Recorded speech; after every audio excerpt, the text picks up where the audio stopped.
She was 7 months pregnant when the woman sitting on her bed looked up, reached calmly for a glass of wine, and said, "You should sit down. You look like you might fall." Not Lucian, not her husband of 6 years, the man whose child was pressing against her ribs at that very moment. His mistress, in their bedroom, on their sheets, with the kind of ease that only comes from someone who has been there before. Mara Ellison didn't scream. She didn't throw anything. She just stood in that doorway, while the whole architecture of her life cracked underneath her feet silently, the way ice breaks before you even hear it. If that had been you 7 months alone in that hallway, your husband's shirt undone behind you, what would you have done? If this kind of story moves you, hit somewhere deep, please subscribe and follow along to the very end. Drop a like, a comment telling me what city or country you're watching from. I want to see how far this story travels. And trust me, what comes next will leave you completely breathless. The morning had started the way most of Mara's mornings started, with a to-do list too long for one person and a body that no longer fully cooperated. She had been awake since 5:30, not because the baby was restless. Though Nyla, she had already chosen the name quietly, privately. The way she kept most things that mattered to her had been pressing against her lower ribs since 4 in the morning. No, she'd been awake because the grant application for the Eastside Literacy Center was due by noon, and the submitted budget spreadsheet she needed to attach had 3 formulas that kept returning errors she couldn't explain. Mara was not a woman who left things unfinished. That particular quality had made her exceptional at everything she'd built, and it had also, more than once, made her blind to what was breaking around her, while she was busy fixing something else. She dressed without waking Lucian. He slept like a man with a clean conscience, which she had always found quietly impressive, given the nature of his business, a business she had never fully asked about, and he had never fully explained, and they had maintained that arrangement through some unspoken agreement that she suspected. On her worst nights she'd agreed to, because she was afraid of what the real answers would cost her. She grabbed her bag, her keys, her travel coffee mug, and drove through a Seattle November that smelled like wet concrete and dead leaves. The literacy center was 40 minutes east of the penthouse on a good day. That morning it was 55, because an accident on the 520 bridge had turned 3 lanes into 1. Mara sat in the backup and ate a peanut butter cracker from the glove compartment and tried not to think about the grant formulas. She thought about them anyway. She made it to the center by 8:40. She had 2 hours. The director, a woman named Phyllis who wore the same green cardigan every single week and had the organizational instincts of a military general, had the conference room set up with printed copies of everything: the budget, the program data, the attendance records, the 3 letters of community support. Mara sat down, spread it all out, and got to work. She didn't notice her phone wasn't in her bag until 10:17. She checked twice. The side pocket, the main compartment, the small zippered section where she kept her lip balm and her insurance card, and the folded picture of the ultrasound that showed Nyla's profile nose, forehead, the suggestion of a chin. No phone. She borrowed Phyllis's landline and called her own number. 4 rings. Voicemail. She thought about it for a moment. The grant submission required a verification code sent to her cell. No phone, no code, no submission, and the deadline was noon. "I have to go back," she told Phyllis. 45 minutes, maybe an hour. "I'll be back before noon." Phyllis looked at the clock and then at Mara's stomach. "You want me to come?" "I'm fine," Mara said. "I'm always fine." She meant it when she said it. She drove back through the rain, which had gotten heavier, the kind of Seattle rain that isn't dramatic, just relentless, a gray curtain that makes the whole city feel like it's underwater. She thought about the spreadsheet formulas. She thought about whether Nyla would have Lucian's eyes or hers. She thought about the yellow curtains she'd seen in a shop window in Capitol Hill that would look exactly right in the nursery. She did not think about what she was about to find. It occupied the top floor of a building in South Lake Union that Lucian owned through one of his holding companies. 41st floor, floor-to-ceiling windows on 3 sides. A kitchen that had cost more than Mara's childhood home. She had never entirely felt like herself. There had spent 4 years trying to make it warmer, adding bookshelves and plants, and a rug from a craftsman in Ballard who'd taken 3 months to finish it, but it was still fundamentally a space that had been designed to impress rather than to comfort. She used her key. The elevator opened directly into the foyer. She stepped out onto the marble floor and heard it immediately. Laughter. Low, relaxed laughter. The kind that belongs to people who are completely comfortable. The kind that doesn't carry any tension in it, any performance. The real kind. It was coming from the bedroom. Mara stood very still. The logical explanation arrived first, the way logical explanations always do when the mind is trying to protect you from the one that's actually true. Lucian was on a call. He'd put someone on speaker. He had a meeting here instead of the office. There was a reasonable answer. She walked toward the bedroom door. It was half open. She pushed it the rest of the way. Lucian was near the window. His shirt was undone, not removed, just open, like something that had been interrupted rather than completed. He had a drink in his hand she hadn't seen from the doorway. And sitting on the bed, on their bed, on the side that was technically Mara's side, propped against the pillow. Mara slept on was Sabine Crow, Lucian's executive assistant. Sabine was 31 years old. She had the kind of composed, angular beauty that photographs well and unsettles people in person. She wore her dark hair short. She always seemed to know exactly what was happening, 3 steps before anyone else did, which was why Lucian had hired her, which was why she was good at her job, which was why Mara had never quite trusted her, and had spent 18 months telling herself that was irrational. It was not irrational. Nobody moved. 3 seconds of absolute stillness, Mara in the doorway. Lucian by the window, Sabine on the bed. A tableau, a painting. The specific kind of moment that a person's brain photographs and keeps forever, regardless of whether they want it. Then Sabine reached for a wine glass on the nightstand. She picked it up with the same unhurried calm someone might use to pick up a book. She crossed her legs. She looked at Mara. "You should sit down," she said. "You look like you might fall," Lucian said. "Mara." Sabine. His voice cracked on that one syllable. Something in it Mara had never heard before. Something that sounded extraordinarily like shame. "Stop." Sabine did not stop. She looked at Mara's stomach deliberately, the way a person looks at something to make sure the other person knows they're looking at it, and then back up at Mara's face.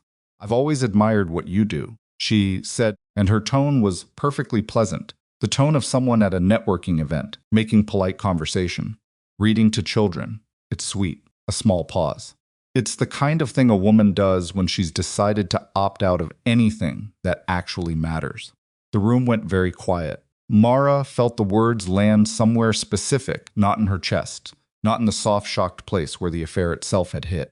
Somewhere harder and more precise, because Sabine had not attacked her marriage. She hadn't attacked Lucian. She had gone straight for the one thing Mara had built entirely for herself, with her own hands, outside of Lucian's money and Lucian's world, and she had called it irrelevant. That was not an accident. Somewhere in the back of Mara's mind, a door cracked open, not wide enough to walk through yet, just enough to let in a draft of something cold. The thought that this was too deliberate, too aimed. But she couldn't hold on to it. Not then, not standing there 7 months pregnant in her own doorway, while the pieces of the last 6 years rearranged themselves into a shape she had never imagined. Sabine. Lucian's voice was low and tight and genuinely frightened. That's enough. It was enough, but the damage was done. Mara turned around. She walked back down the hallway the way she'd come, past the bookshelves she'd filled herself, past the rug from the craftsman in Ballard, across the marble foyer. She pressed the elevator button. She heard Lucian's voice behind her. "Mara, please, listen to me. There are things you don't." And the elevator doors opened and she stepped in and they closed. She did not look back at him. The lobby was empty except for the concierge, who nodded at her from behind his desk. She walked past him, and through the glass doors, and out into the rain. She didn't have an umbrella. She'd left it in the penthouse. She walked anyway. Her phone was still upstairs. She realized this about a block from the building and kept walking. The grant deadline was still 2 hours away, and she had left the verification code problem completely unsolved, and somehow none of that registered as important information. She walked 5 blocks before she stopped walking. She was on a corner she didn't particularly recognize as a coffee shop on one side, a dry cleaner on the other, the rain coming straight down now with no wind to angle it, just vertical, relentless gray. Her coat was soaked through at the shoulders. Her shoes were wet. She stood there for a long time without thinking about anything. Then Nyla moved, not the pressing against the ribs sensation from the morning. Something else. A distinct, purposeful movement, an elbow or a knee or just the sudden shift of a small body inside her, adjusting its position, asserting its presence. The most physical and undeniable reminder that there was a person inside her body who had no opinion yet about Lucian Rourke or Sabine Crowe or betrayal or trust, and who was nonetheless going to be profoundly shaped by every decision Mara made in the next few hours. Mara put her hand against her stomach. She stood on that corner in the rain, with her hand pressed flat against the side of her abdomen, and she felt Nyla settle, and she understood something that she suspected she would spend the rest of her life trying to fully articulate. She was not making decisions for herself anymore. She hadn't been for 7 months. She'd just been too focused on grant spreadsheets and nursery curtains to feel the full weight of it. She pulled out the keys to her car. They were in her coat pocket. She walked back to the parking garage, got into the car, sat for a minute with her hands on the wheel, and then made a phone call from the in-car system because her own phone was still 41 floors above her. Cora answered on the second ring. "Hey," Mara said. Pause, just half a second. But Cora was a litigator. She heard things in pauses. What happened? It was not a question. "I need to come over," Mara said. Can I come over?" "Mara, another half second. Are you hurt? Is the baby?" "We're fine," Mara said. "We're both fine. She stopped. Started again. "I found something. I need to see you." She heard Cora move the sound of something being set down. Footsteps. The distinctive creak of Cora's back door that had been sticking for 6 years, and she refused to fix because she said she liked knowing when her neighbors came and went. "I'll be here," Cora said. "Drive carefully." Mara drove carefully. The drive to Cora's house in Fremont took 22 minutes. Mara spent them not crying, which took more effort than she would have expected. She was not ready to cry yet. Crying felt like the beginning of something she didn't have a map for, and she needed to arrive somewhere before she let herself start moving without a map. Cora opened the door before Mara knocked. She was still in her work clothes. It was a Wednesday. She'd been in depositions until 9 the night before. Mara knew this because they had texted about it. One of their careful, cautious, recent conversations that were still rebuilding the easy warmth they'd had before Lucian, before the distance he'd carved between them, without Mara fully realizing it was being carved. Cora looked at Mara's soaked coat, wet shoes, no umbrella, 7 months pregnant, eyes that were very dry and very still. She did not say, "I warned you." 8 months of silence between them, and she did not say, "I warned you." She stepped back from the door and held it open. Mara walked inside. The warmth of Cora's house hit her all at once. It always smelled like coffee, and the lavender candles Cora bought in bulk from a market in Pike Place, and something underneath both of those things that was just Cora, just home, just the particular texture of a place where someone has lived long enough to leave themselves on the walls and the floors and the air. Mara sat down on the couch. Not deliberately, her legs decided before she did. Cora sat across from her, not beside her. She seemed to understand instinctively that closeness would break something that needed to stay intact for at least a little longer. "Tell me," she said. Mara told her. She told her everything: the phone, the grant deadline, the drive back, the elevator, the laughter she'd heard from the foyer, Lucian by the window, Sabine on the bed, the wine glass, the 3 seconds of stillness, and the words. She repeated them exactly, because she would never not remember them exactly. It's the kind of thing a woman does when she's decided to opt out of anything that actually matters. Cora's expression did not change while Mara talked. That was a lawyer's face, the face of someone trained to hear the worst things people do to each other without letting the reaction interrupt the information. But her hands, folded in her lap, went very still in the way hands go still when a person is controlling something. When Mara finished, there was silence. "Okay," Cora said finally.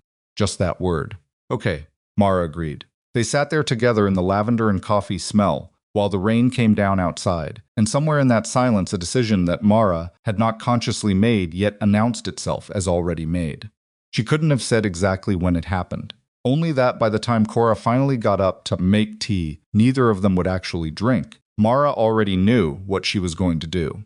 She was leaving him. Not because of the rage. She'd expected rage, and it hadn't come yet, and she wasn't sure it was going to. Not the burning kind anyway. Not because of Sabine specifically, or even the betrayal in the obvious sense. Because of what Lucian had allowed to happen, inside the life they'd supposedly built together. He had let another person let her sit on their bed, drink their wine, and then used the one thing Mara valued most about herself as a weapon, and his response had been 2 words and a voice that cracked. Lucian Rourke ran the most feared organization on the West Coast, and the only thing he'd managed to do in that moment was say that's enough after it was already too late. Mara pressed her hand against her stomach again. Nyla had settled. She was quiet now, the way she got quiet sometimes in the evenings, like she was listening. "I'm going to need Gideon," Mara said. Gideon Shaw, Cora's colleague, the best family attorney in Seattle. She'd hoped, vaguely and irrationally, she would never need that information. She'd filed it away anyway, because some part of her had always known. Cora, standing in the kitchen doorway with 2 mugs, did not look surprised. "I'll call him first thing tomorrow," she said. "Tonight," Mara said. A beat. "Tonight," Cora agreed. Outside, Lucian had been calling the in-car system. Mara's assistant had rerouted every call. She didn't know this yet. She only knew the quiet, and Cora's voice, and the weight of her daughter steady and present underneath her hand. Before sunrise, she would have made the decision out loud, in words, the way decisions become real. She was leaving Lucian Rourke, and for the first time, in longer than she could honestly remember, a choice that was entirely hers. Gideon Shaw arrived at Cora's house at 11:40 that night. He was 62 years old, built like a man who had once been athletic and had since replaced the muscle with something denser, the kind of solidity that comes from decades of sitting across tables from people who are lying to him, and knowing it before they finish their sentences. He had a gray beard he kept short, and eyes that were perpetually slightly narrowed, not from suspicion exactly, but from habit. The way a doctor's hands are always slightly angled readiness, even when they're just reaching for a coffee cup. He shook Mara's hand and held it for a moment longer than a handshake, technically required not inappropriately, just the way some people hold a hand when they're assessing something. They can't assess any other way. "You don't have to decide anything tonight," he said. "I already decided," Mara said. "Tonight I need to know what the process looks like." Gideon looked at Cora. Cora gave him nothing, just the small tilt of her chin. That meant she means it. Don't push. He sat down, opened the leather folio he'd carried in under his arm, and they worked until 2:15 in the morning. Mara learned things she hadn't known she needed to know. She learned that her name was not on the deed to the penthouse, that had been papered through one of Lucian's holding companies in a way that was technically legal and practically deliberate. She learned that the joint account they shared had a ceiling on what she could withdraw a single business day. She learned that her health insurance, which covered the pregnancy and the delivery and the pediatric care for the first year after, ran through a policy under Lucian's corporate umbrella. None of it was designed to trap her. She believed that, mostly. Lucian was not the kind of man who did things in small, punitive ways. But the cumulative effect was the same regardless of the intention. She was 6 weeks from her due date, legally and financially more entangled with a man she was leaving than she had understood herself to be. "Can he contest custody before the baby is born?" she asked. Gideon's pen stopped moving. Preemptive custody filing for an unborn child is rare and generally unsuccessful in Washington state, he said. But he paused, and Mara had already learned in 2 hours of conversation that Gideon's pauses were not thoughtful hesitations. They were the spaces where the sentence that actually mattered lived. Lucian Rourke has resources that make the word rare less reassuring than it would be for most people. "I want her protected," Mara said. "I want every decision about her to require my approval. I don't care what that looks like in the filing. I don't care how many pages it takes." "That's the condition. It's a reasonable condition," Gideon said. "It's the only condition," Mara said. She did not sleep that night.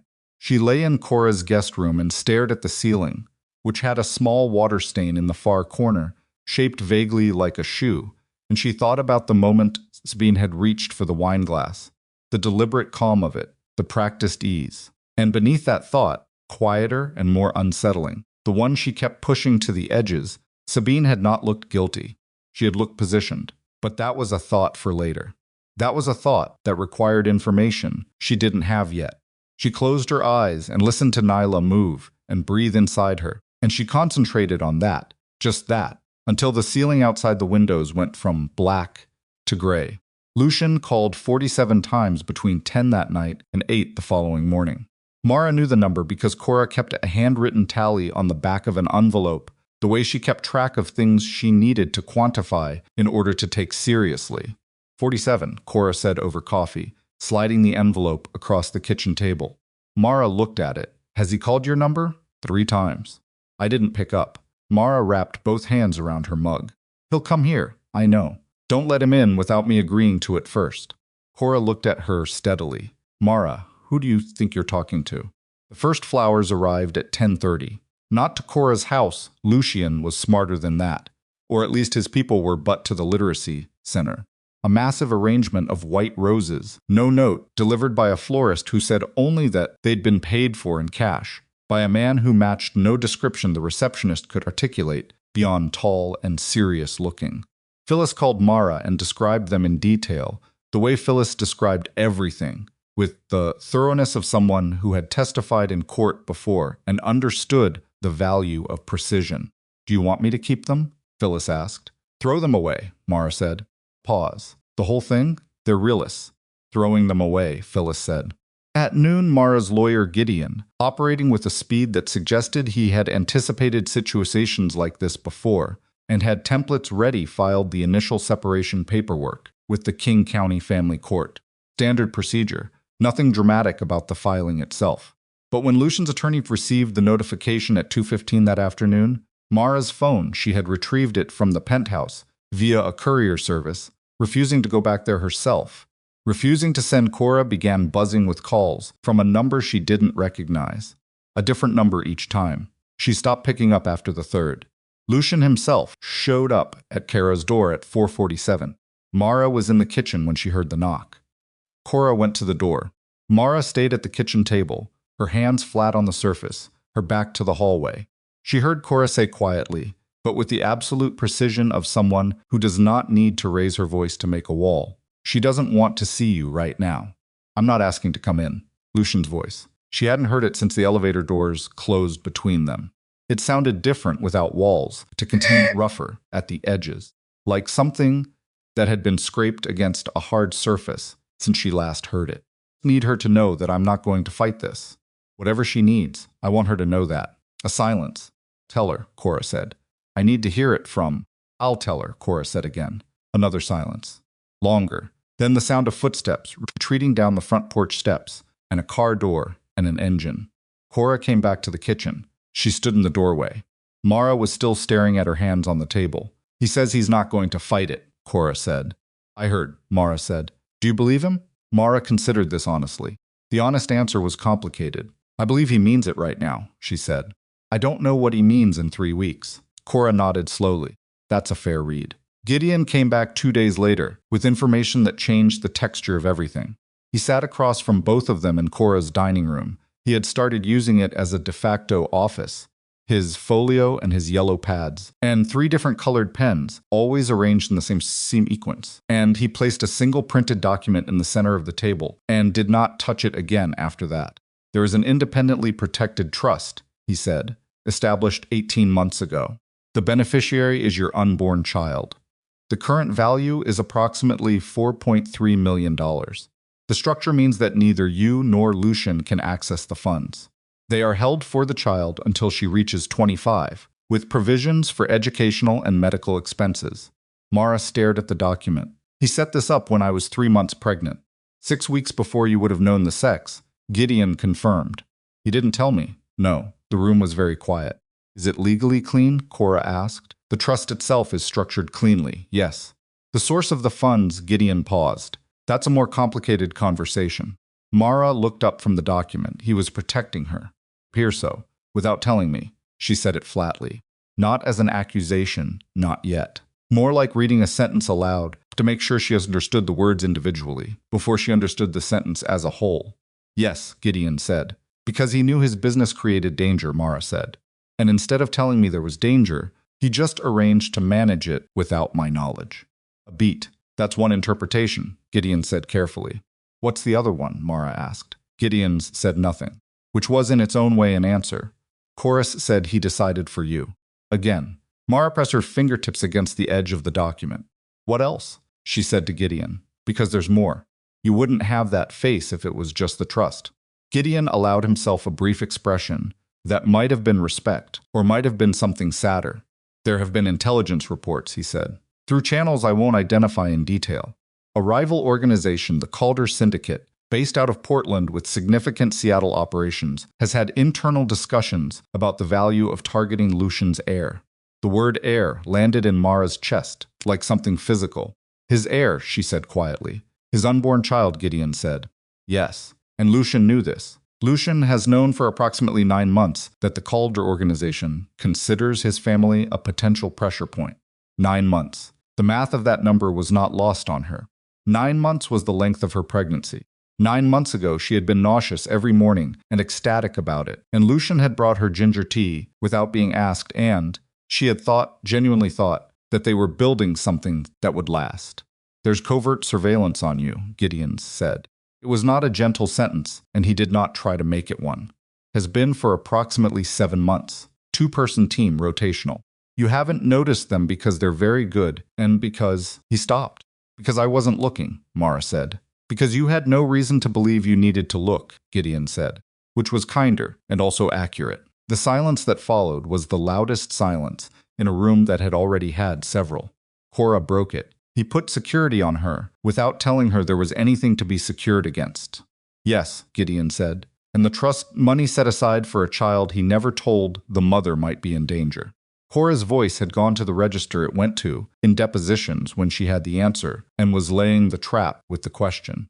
So every protective decision he made, regarding his pregnant wife and unborn child, he made without her knowledge or consent.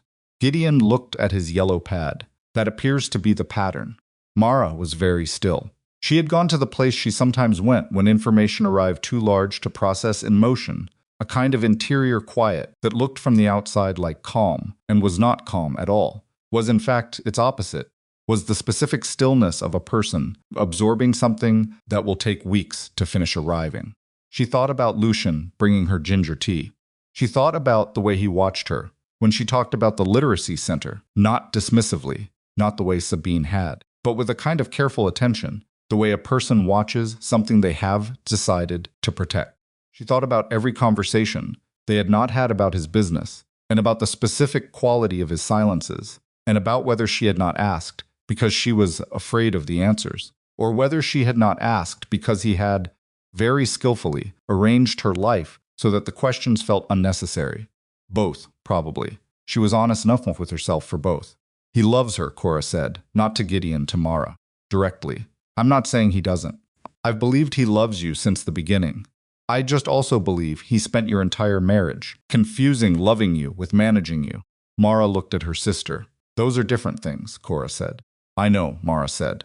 I know that better than anyone right now. She filed the full divorce petition the following morning. The papers reached Lucian at the building in South Lake Union, where his primary legitimate office was located. Rourke Maritime Partners, a real estate and shipping firm that was exactly what it claimed to be, and also, by all accounts that had never been proven in court, the surface layer over a great deal that wasn't. His attorney called Gideon 14 minutes after service was confirmed. Call lasted 6 minutes. When Gideon relayed the substance of it to Mara that afternoon, he had the look of a man readjusting an expectation. He's releasing financial records, Gideon said, voluntarily. Everything in his legitimate holdings. He's also agreeing in principle to independent oversight of the child's trust, and to the condition that you must approve every future security measure involving you or the baby. Mara considered this. He's agreeing to the condition I haven't officially made yet. Your attorney communicated your priorities, Gideon said.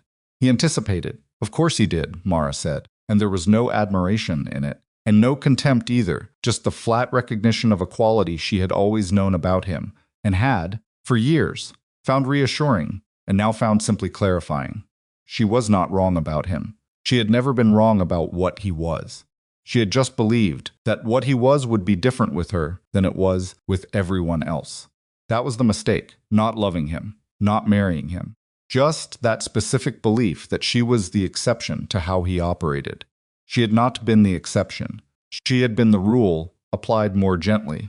The following 2 weeks had a rhythm that Mara would later describe. In the book she had not yet imagined writing, as functional devastation, that she functioned, meaning that she functioned completely and was devastated completely. And both of those things were happening at the same time without one diminishing the other.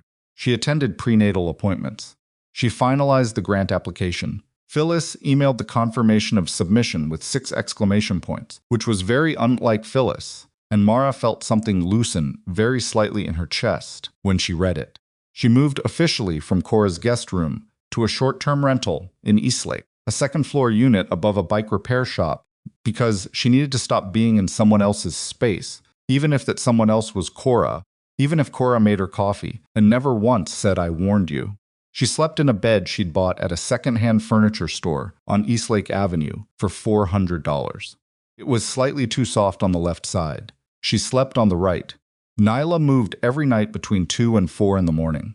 Mara lay awake with her hands on her stomach and talked to her not out loud, not in full sentences, just the internal monologue of a woman making peace with the version of her future that had replaced the version she'd planned. It was not a worse future. She couldn't decide yet whether it was a better one. It was simply the one that was actually happening. Then Sabine disappeared. The news came through Gideon, who heard it from a contact he declined to name. On a Thursday morning when Mara was at a prenatal yoga class that she attended less for the yoga and more for the 45 minutes of being somewhere that expected nothing from her beyond breathing.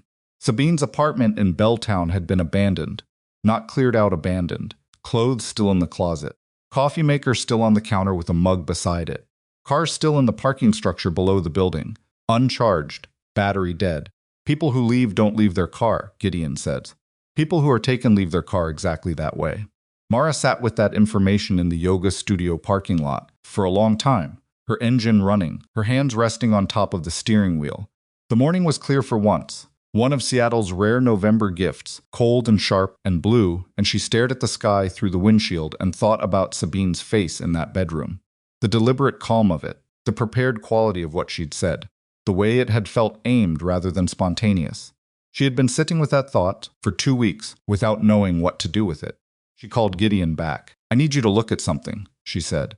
"What specifically?" Gideon asked. Sabine Crow's employment history before Lucian hired her, where she came from, who placed her. "I want to know if there's a name underneath the name." Pause. Gideon's pauses meant he was already thinking about what she'd said before she finished saying it. That's an unusual request for a divorce proceeding. "I know what it is," Mara said. "I want it anyway." "May I ask why?" Mara watched a woman push a stroller past the parking lot entrance. The woman was wearing a yellow jacket, talking on her phone, completely unbothered by anything. Mara watched her until she was out of sight. Because she didn't look like someone who'd been caught, Mara said. She looked like someone who'd been waiting. Gideon was quiet for long enough that she could hear him writing something. "I'll have something in 48 hours, he said. He had something in 36. He came to the Eastlake apartment in person this time, which Mara took as its own form of information before he opened the folio. He sat at the kitchen table that had come with the rental, a round pine table, slightly unsteady on one leg, and he laid out 3 printed pages and 1 photograph. Sabine Crow's placement was arranged through a recruiting firm called Meridian Executive Group, he said, based in Portland. On paper, it's a legitimate headhunting operation. In practice, he set his pen down, which he never did. In practice, it is a front company. It has placed 7 individuals in key support positions within organizations that subsequently experienced significant operational disruption. 2 of those organizations were connected to the Rourke network. Mara looked at the photograph. It was a corporate headshot, the generic kind, a man in his late 50s with a lean face, and the particular expression of someone who has learned to look at cameras without giving cameras anything. Silas Calder, Gideon said, financial strategist. The operational intelligence behind the Calder syndicate.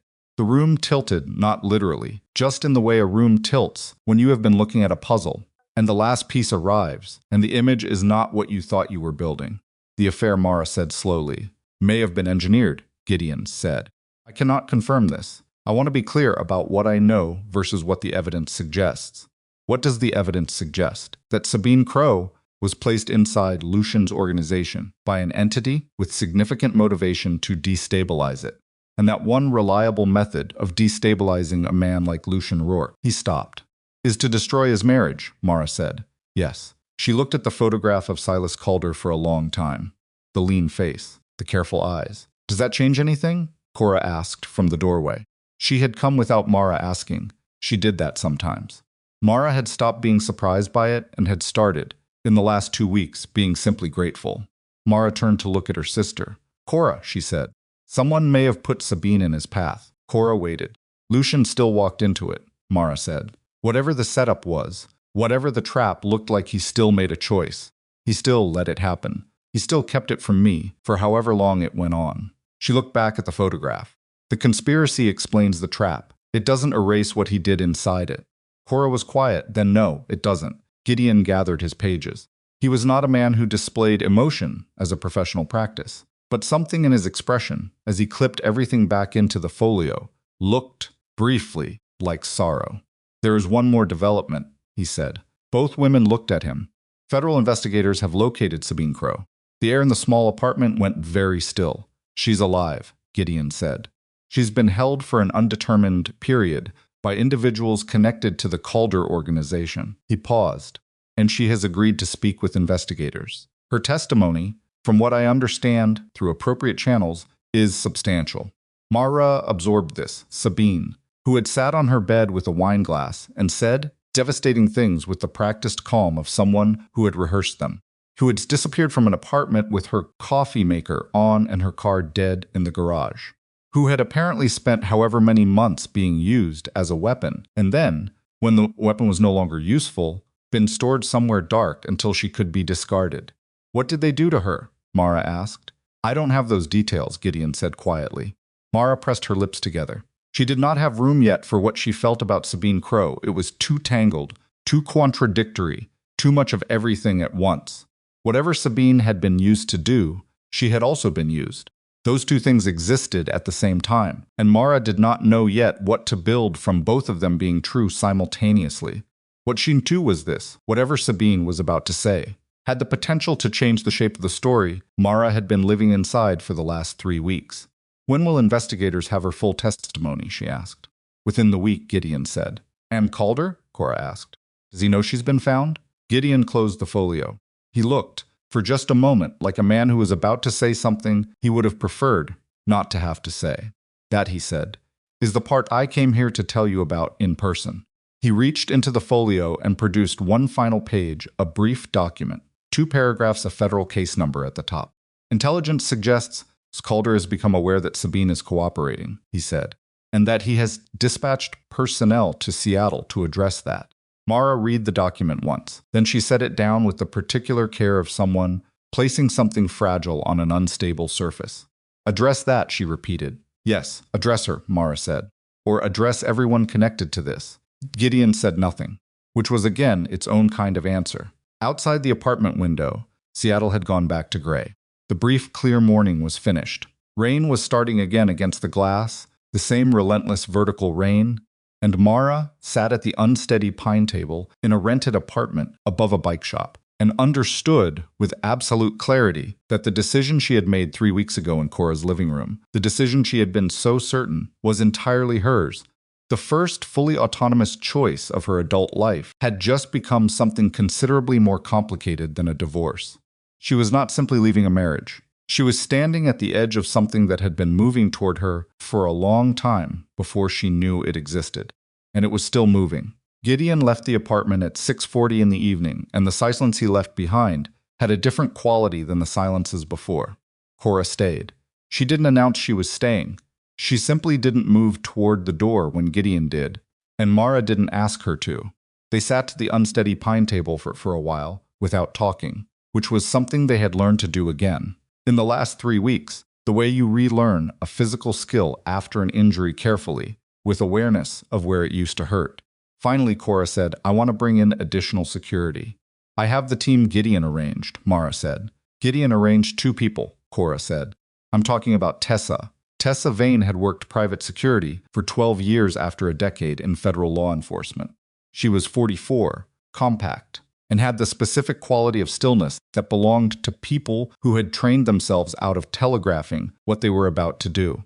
Cora had used her for a high-profile case 3 years ago, involving a client who had received credible threats, and had maintained the relationship since, because Cora was the kind of person who maintained relationships with people who were good at things she might someday need. Call her, Mara said. She said it without drama, without hesitation, and that itself was a kind of marker. The woman, who 3 weeks ago had walked through rain without an umbrella, because her brain had not yet caught up to the danger she was in, had been replaced, not entirely but meaningfully, by someone who said call her with the flat pragmatism of a person who had accepted the terrain. Tessa came the following morning. She walked through the Eastlake apartment with the particular attention of someone reading a room the way other people read text corners, sightlines, entry points, the window above the kitchen sink that faced the alley, the front door whose deadbolt was a model she described as adequate for a normal situation, in a tone that made clear this was no longer a normal situation. She sat across from Mara at the pine table and asked questions that nobody had asked her yet, precise and unglamorous. What was her daily routine? What routes did she use? Who knew those routes? Who had access to her medical schedule? Who had been inside this apartment since she moved in? Mara answered everything. When she was done, Tessa made a single note on a small pad and looked up. Your prenatal appointments are the highest exposure point, she said. Same location, predictable schedule, limited exit options from the parking structure. I can't stop going to prenatal appointments, Mara said. I know. We'll change the approach. Different entry point, variable timing within the appointment window. One of my people inside the waiting room. She paused. I'd also recommend telling your doctor's office to remove your name from the standard patient board. Just the room number. Mara nodded. None of this felt unreal. That was, perhaps the strangest part, how quickly the architecture of a threatened life became simply the architecture of life. How fast the brain categorized parking structure exit strategy as ordinary information. Has Lucian's security been in contact with you? Tessa asked. No, Mara said. My attorney made clear that any security measures involving me require my approval. His team has respected that. Tessa's expression did not change, but something in it registered the information. Do you know who runs his security operations? A man named Bennett Cade, Mara said.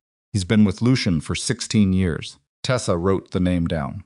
I'll run a standard parallel check, she said. Protocol. Fine, Mara said. She did not think anything of it at the time. She would think about it later. About that specific moment, the pine table, Tessa's pen, the name Bennett Cade, written in small precise letters, on a small precise pad, and she would understand that the thing about the worst revelations is that they almost always pass through you, first as nothing, as ordinary, as a name being written down for routine reasons.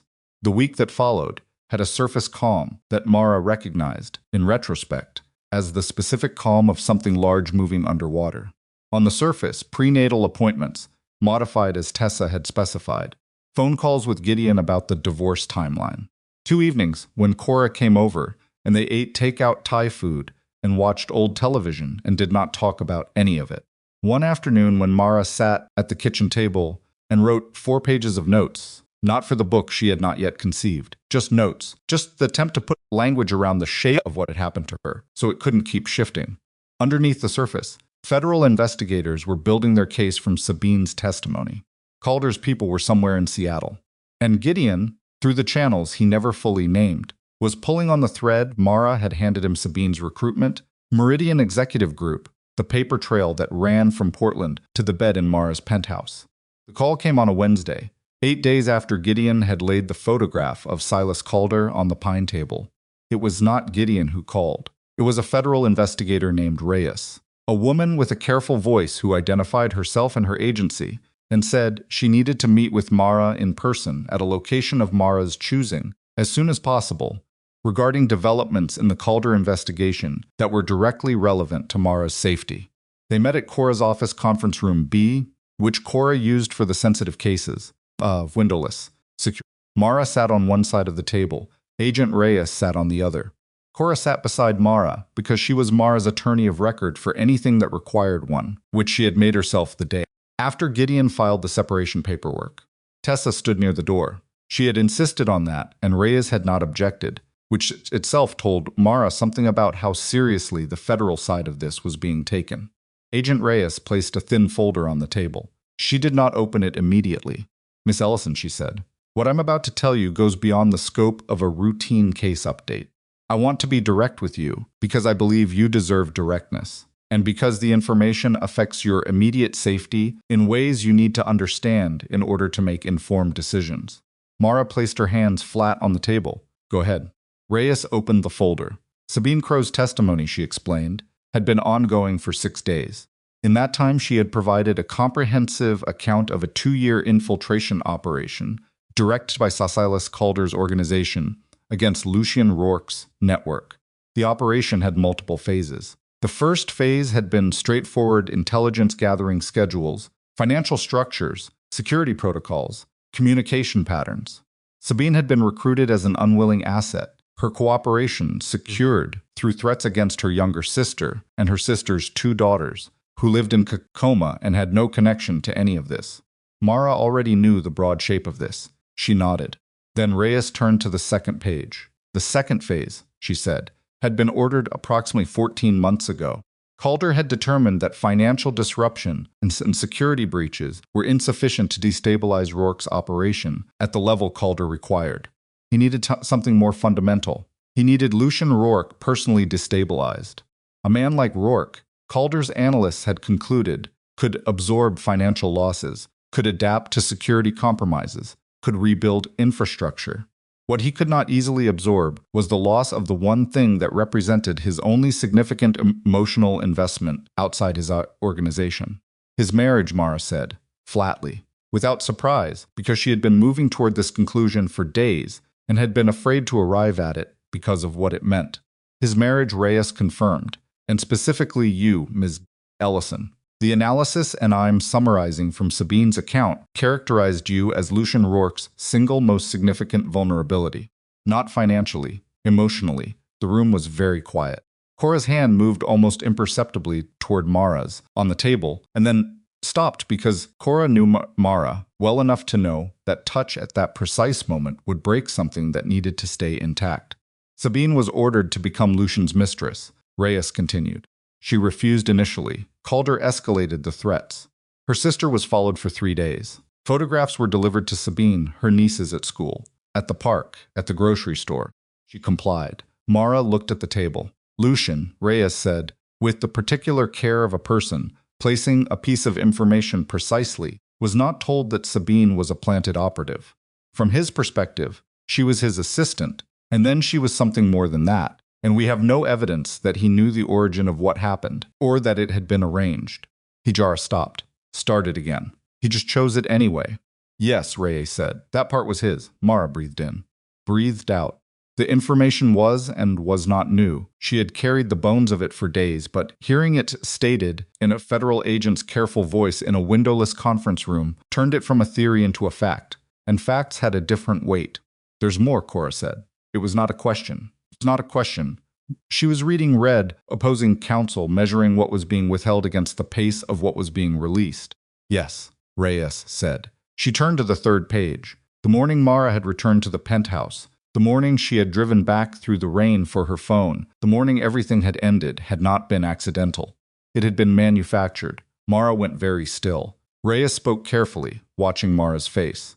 The night before, an operative with access to the building access that was arranged through a contact inside Rourke's own organization entered the penthouse during a window when both you and Lucien were confirmed to be elsewhere. This operative located your phone in your bag and moved it. Not took it, moved it, placed it in a location where you would not find it in the morning when you were rushing. The coffee mug Mara had on the table in front of her. She had been holding it loosely in both hands. She set it down now. Not hard, very carefully. They knew my routine, she said. They had been studying it for several months, Ray said. Your prenatal appointments, your schedule at the literacy center, your habits in the apartment. They knew you would realize the phone was missing. They knew you would go back. They knew approximately what time you would arrive and what you would find. Mara heard her own breathing. She had not been aware of her own breathing in a long time, but she heard it now. Sabine's words in the bedroom, she said. What she said to me. About the literacy center. About opting out of anything that matters. Reyes nodded once, prepared. Her instructions were to ensure you left immediately, without extended conversation. The goal was, she paused for the first time. Something in the pause that was not professional. The goal was maximum psychological impact. They studied your marriage, Ms. Ellison. They studied it to understand where it could be cut. Mara stood up. She didn't plan to stand up. Her body made the decision, and she was already upright before she'd consciously registered it. standing at the table with her hands pressed flat against the surface and her weight leaning into them. Her 7 months pregnant body simply requiring the standing in a way she couldn't have explained. Nobody spoke. She stood there for a moment that was probably 10 seconds and felt like considerably longer. And she looked at the wall because there was nothing on the wall, and that was what she needed, a surface with nothing on it. Then she sat back down. Who gave them access to the building, she said. Not a question, a requirement. You said a contact inside Lucian's organization. Who? Reyes looked at her steadily. We have identified the individual, she said.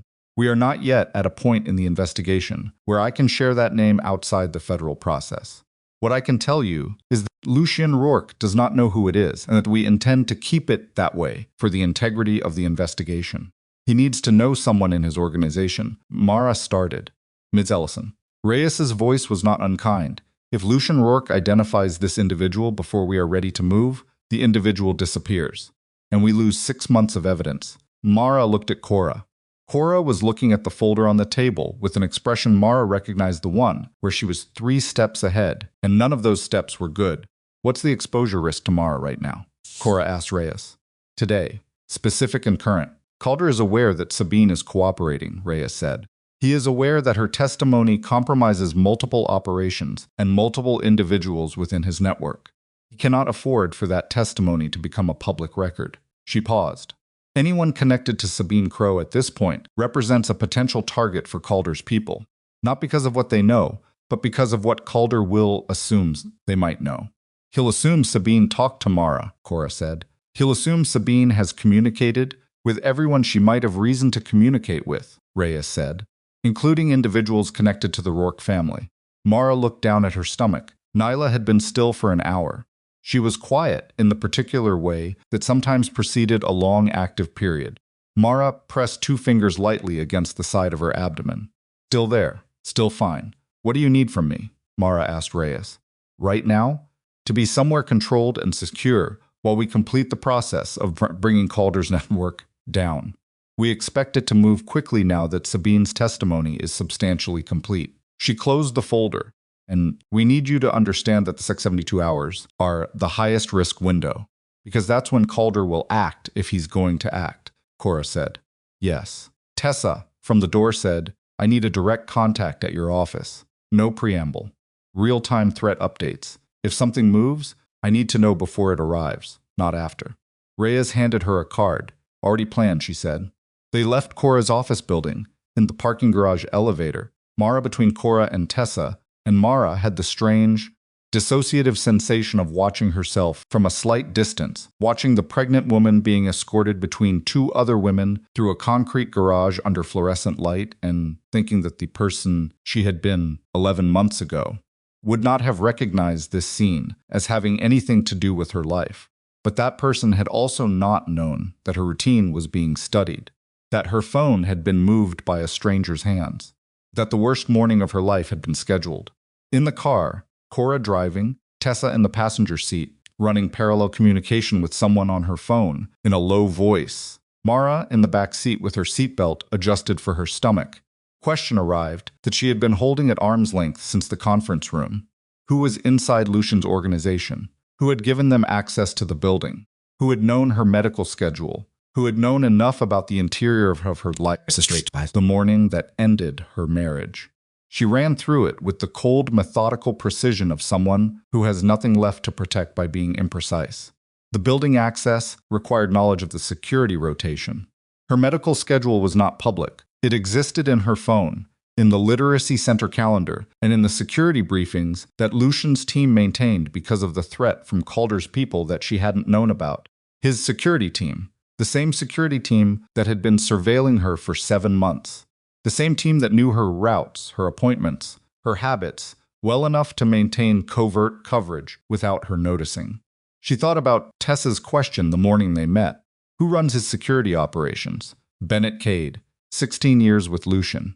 At the wedding, knew about the pregnancy, knew the medical schedule.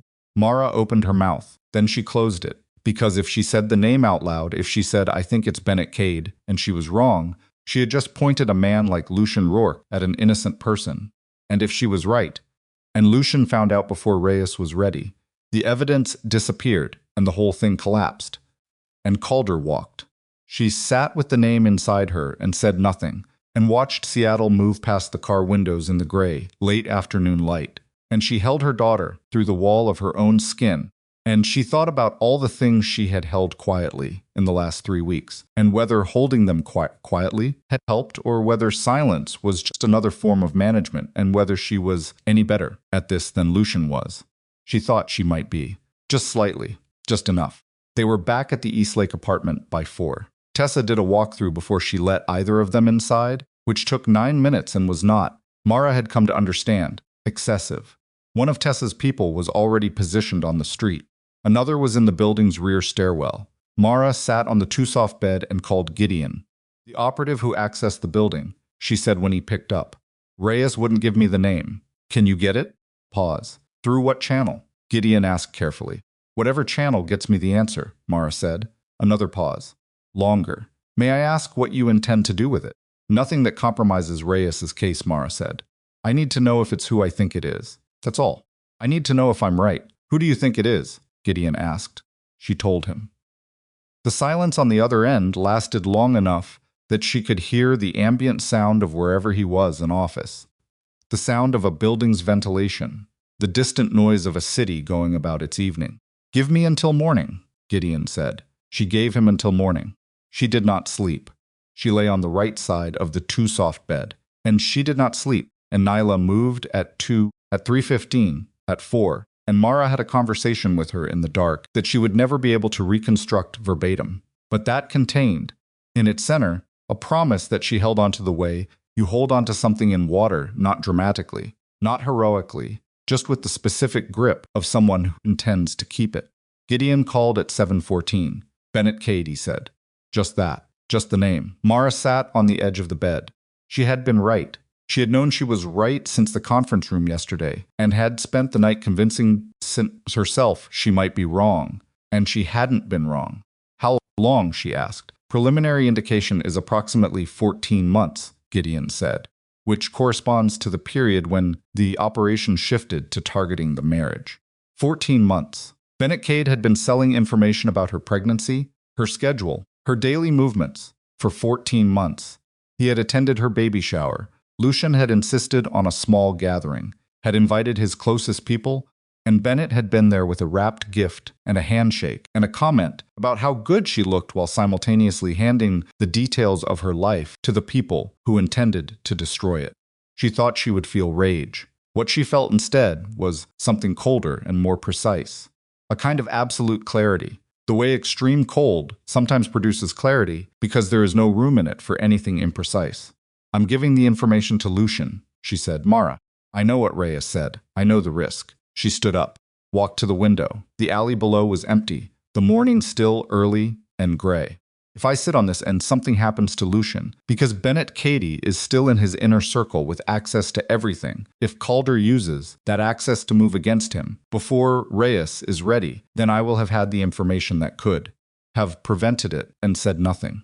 She pressed her fingers against the window glass. Cold. I'm not willing to do that. Even given what he did to you, Gideon said quietly. He's Nyla's father, Mara said. That's not sentiment. That's a fact about her life. A long silent silence. I'll arrange a secure channel, Gideon said. No, Mara said.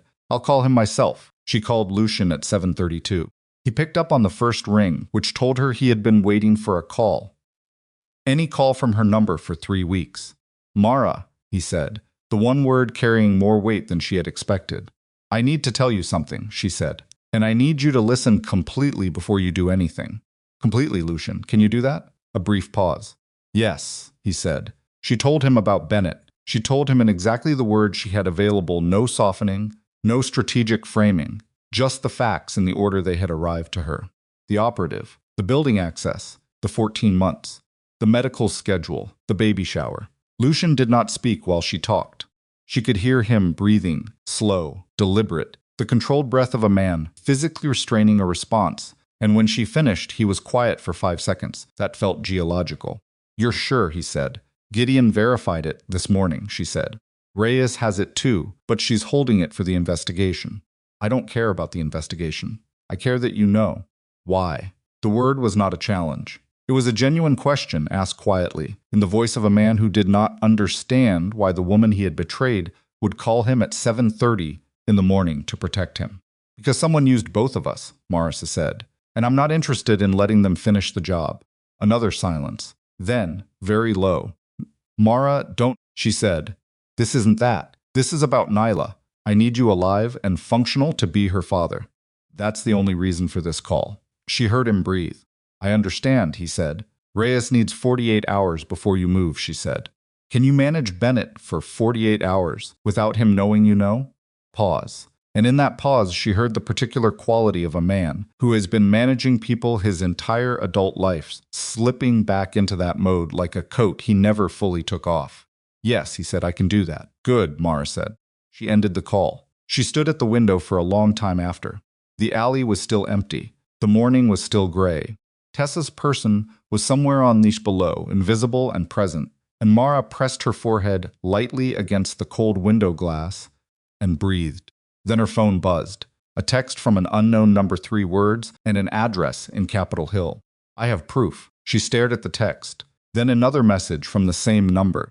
This is Sabine. Please come alone. And everything Mara thought she had understood about the shape of this situation rearranged itself one final time. Because Sabine Crow was supposed to be in federal protective custody, and the address in Capitol Hill was 6 blocks from the Literacy Center. And the word alone in that text was either the one condition of a frightened woman or the specific language of a trap, and Mara had no way of knowing which, no way at all, except by deciding.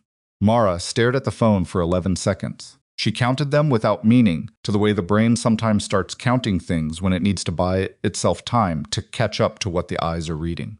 I have proof. This is Sabine. Please come alone. The address was on Belmont Avenue in Capitol Hill, 6 blocks from the Literacy Center, as she'd registered immediately, which meant she knew the street had driven it 100 times. Knew the coffee shop on the corner and the old apartment building with the green awning and the narrow gap between 2 buildings where delivery trucks sometimes parked. She knew the location. That was the first problem, because it meant she could visualize going there, which made it feel possible, which was exactly the kind of specific psychological snare that Come Alone was designed to spring. She texted back one word, how, 30 seconds. Then, I got one call out before they moved me to the new location. Burner phone. I have maybe an hour before they find it. The proof changes everything. Please. Mara walked out of the bedroom into the main room where Tessa was at the kitchen table, with her coffee and her phone and the particular alert stillness she maintained at all hours. She handed Tessa the phone without saying anything. Tessa read it, once, then again. Her expression did not change, but her eyes moved to Mara's face with a new attention. No, Tessa said. She's out of federal custody, Mara said. Which means either she left or she was taken, Tessa said. Neither of those scenarios ends with you walking into a building in Capitol Hill, alone, and 7 months pregnant. I wasn't going to go alone. The text says, I know what the text says. Mara took the phone back. I need to call Reyes. She called Reyes. The call went to voicemail. She called the number on the back of the card Reyes had given Tessa, which was a direct line to the field office. She identified herself. She read the text to the agent who answered. There was a hold, during which she stood at the kitchen window and looked at the alley and watched a cat cross the concrete below with the indifferent confidence of an animal that has never once considered that the world might be dangerous. The agent came back. Agent Race was unavailable. The information would be relayed. Mara should stay in her current secure location. Stay in my current secure location, Mara said to Tessa after she hung up. Yes, Tessa said. Mara looked at the phone again. Then she called Cora. Cora answered in 2 rings. Mara read her the texts. It's a trap, Cora said immediately. Maybe, Mara said. Mara, or she genuinely got one call out and she's terrified. And the proof she is actually does change something. And we sit here following instructions while she disappears for good. She pressed the heel of her hand against her forehead. I can't do the calculus on this from a distance. I need more information. You text back, Cora said. You ask her something only the real Sabine would know. It was a clean idea. Mara thought for a moment, then typed, What did you say to me in the bedroom? Exact words. The reply came in 40 seconds. You should sit down. You look like you might fall. Then it's the kind of thing a woman does when she's decided to opt out of anything that actually matters. I'm sorry for that. I have been sorry for it every day. Mara's throat tightened in a way she hadn't expected. She breathed through it. She typed, "What is in the proof?" Documents, operational records, every order Calder gave. Voice recordings, including the order to have you followed. Including the instructions for what to do if you became a liability rather than a pressure point. Mara read that last sentence twice. If you became a liability. She was standing at a kitchen window in Eastlake. Tessa 3 feet away, Nyla pressing steadily against her ribs, and someone in an organization she had never chosen to be adjacent to had a document describing the conditions under which she would be reclassified from an asset of the operation to a problem to be handled. She showed Tessa the exchange. Tessa read it. Her jaw tightened, just slightly, just enough to be visible. "This doesn't change my recommendation," she said, "but it changes the urgency." She was already reaching for her own phone. "I'm pulling in both of my people from outside, and I'm calling someone who has better federal contacts than Reyes's voicemail." "Call Lucian," Mara said. Tessa stopped. "He has people in Capitol Hill," Mara said. "He knows the operational landscape better than anyone. And he has 48 hours to manage Bennett, which means his team is already on alert." She looked at Tessa steadily. "I'm not asking you to trust him. I'm asking you to use the resource." Tessa held her gaze for a moment. "Then I call him. I control the information I share. His people work parallel to mine, not inside my perimeter." "Agreed," Mara said. Tessa made the call. She walked to the far corner of the apartment, which was not far, because the apartment was small, but she kept her voice low, and Mara did not try to hear the specifics. What she heard was the tone direct, undecorated, the voice of someone coordinating logistics with another professional and expecting professional responses. Cora arrived 11 minutes later. She used her own key. She'd had one since the first week, and she came in fast, coat still on, a bag over her shoulder that clinked with the particular weight of her laptop, and about 6 different chargers she carried everywhere. "What do we know?" she said. "Not a question." "Sabine is somewhere in Capitol Hill," Mara said. "She has documents and recordings. Reyes is not answering. Tessa has 2 people pulling in from outside, and she's coordinating with Lucian's team." Cora sat down at the table and opened her laptop. "I'm pulling the Belmont address. I want to know who owns the property, what businesses are registered there, and whether there's been any code enforcement activity in the last 2 years. You can get that this fast?" "I can get that in 4 minutes," Cora said without looking up. She got it in 6. The address corresponded to a mixed-use building, commercial ground floor, residential upper floors, owned through an LLC registered in Delaware 2 years ago. The LLC's registered agent was a law firm in Portland. "Portland," Mara said. "Portland," Cora confirmed. Tessa came back from her corner. "Lucian's people have 2 assets who know the block. There's a rear service entrance off the alley that connects to the building through a shared wall with the unit next door. His team is already moving." She looked at Mara. "The plan as of right now is his people go in from the rear. My people cover the front and the east exit, and nobody enters until we have eyes inside." "How do we get eyes inside?"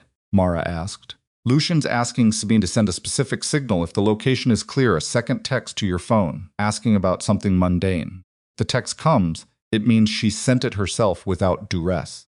If it doesn't come in the next 20 minutes, we treat the location as hostile and call it in to federal regardless of Reyes's timeline."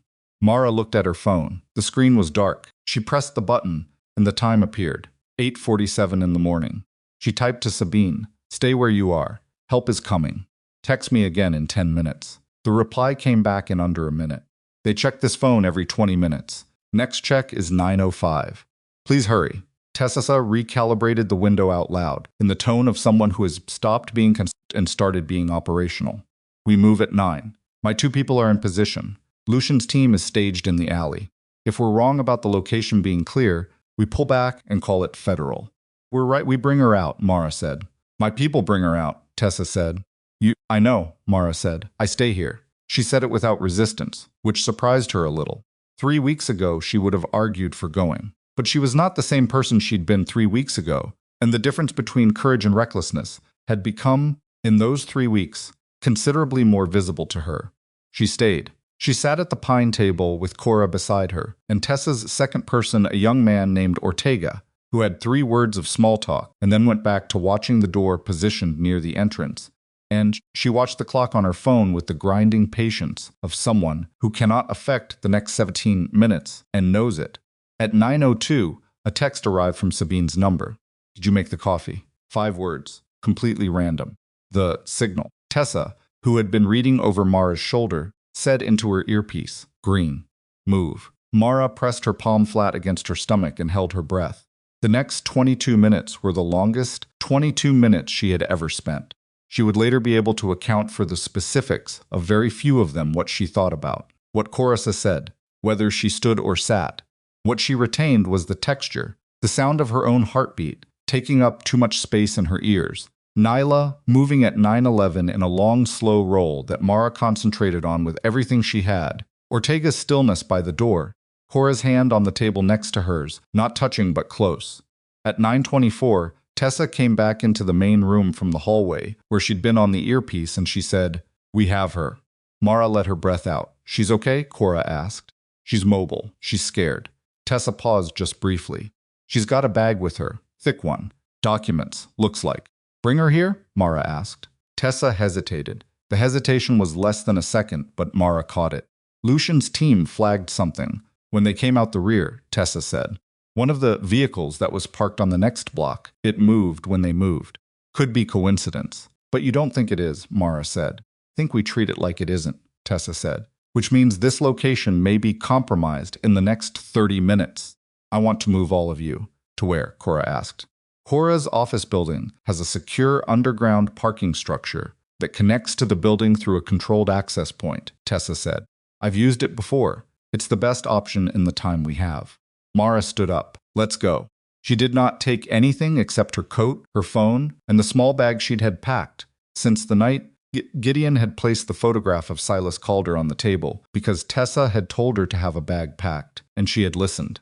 Inside it, her wallet, her medical records, a charger, the folded ultrasound photograph of Nyla's profile, and a change of clothes. The things you need and the thing that matters. Nothing else. They went down the rear stairwell, Ortega first, then Mara, then Cora, Tessa last, and into the alley.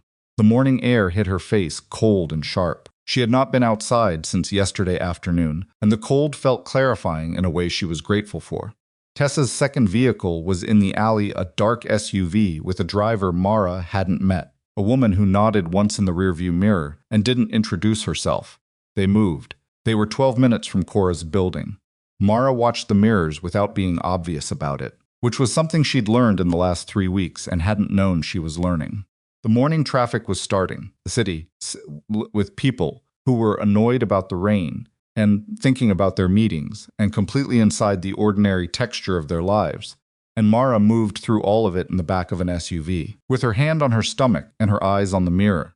Tessa's earpiece crackled twice. She spoke into it in the low-clipped sentences she used when information was moving faster than she wanted. Copy. How many? Copy. She turned to Mara. Sabine's extraction vehicle is being followed, she said. 2 vehicles. Confirmed. They're 7 minutes behind her. She's coming here? Mara asked. She's being rerouted, Tessa said.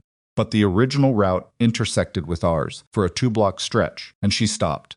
Listened. They may have a visual on this vehicle. May, Cora said. Treating it as confirmed, Tessa said. She spoke to the driver. The driver made 2 turns that Mara did not recognize as part of the route to Cora's building, and then a 3rd turn that put them on a street running parallel and south, and then they went through a service entrance to a parking structure. Mara didn't know. The structure was dim and smelled like concrete and exhaust, and the particular damp of underground Seattle. The driver pulled in and stopped and killed the lights. They waited. Tessa was on her earpiece continuously now, the sentences shorter and shorter, stripped to their operational minimum. Mara stopped trying to follow the specifics and focused on reading Tessa's body, the angle of her shoulders, the set of her jaw, the small calibrations of someone managing multiple moving pieces simultaneously. At 9:58, another vehicle came down the ramp and pulled in 2 spaces away. Lucian's people. Mara recognized one of them, a man named Garo, who she'd seen exactly once at a building event 2 years ago, and whose size was distinctive enough to register even in a parking structure at insufficient light. Garo opened the rear door of his vehicle and Sabine stepped out. Mara had last seen Sabine sitting on her bed with a wine glass. The woman who stepped out of Garo's vehicle was the same person in the most technical sense and in very few other senses. She was thinner. Her hair was longer and not recently washed. She had a bruise below her left cheekbone that was yellowing at the edges, which meant it was several days old, which meant it had been there before she'd given her testimony to Reyes, which meant federal protective custody had not been as protective as advertised, or Sabine had not been in it as long as indicated. She was carrying a bag, a worn canvas messenger bag, held against her body with both arms, the way people hold things they cannot afford to lose. She saw Mara and stopped walking. They looked at each other across the parking structure in the bad light. There was nothing simple to feel in that moment, and Mara did not try to simplify it. She had carried what Sabine had done, and what had been done to Sabine simultaneously for weeks, and those two things had not resolved into one thing. And standing 12 feet apart in an underground parking structure, with concrete dripping somewhere in the dark, was not the moment they were going to resolve. "You said you have proof," Mara said. Sabine's arms tightened around the bag. "Everything," she said. Her voice was rougher than Mara remembered. "Count records, communications, operational orders, voice recordings of Calder giving instructions." She paused. "Including the recording of the meeting where he discussed what to do about you, specifically." "About me specifically," Mara said. Sabine looked at her with the eyes of someone who has been in a dark place long enough to have stopped softening what they say. "About whether you were worth more as a continued pressure point on Lucian, or whether you'd become too much of a risk given what you knew." Parking structure was very cold. Mara felt it in her hands. "What did he decide?" she asked. "That the birth changes the calculus," Sabine said. "Once the baby is born, you become easier to manage because the baby is leverage. Until then, you're a variable." She said the word variable the way someone says a word they've heard used about themselves and will never stop hearing. He was going to wait until after the delivery. Use the baby. Nyla. The word leverage applied to a person who had not been born yet, who was pressing against Mara's ribs at this exact moment, who Mara had been talking to in the dark for 7 months. Something shifted in Mara's chest. Not rage, she had expected rage, and kept not finding it. And she had begun to understand that what she had, instead of rage, was something more durable and considerably more dangerous absolute resolve. Kind that doesn't burn hot and burn out. The kind that simply doesn't stop.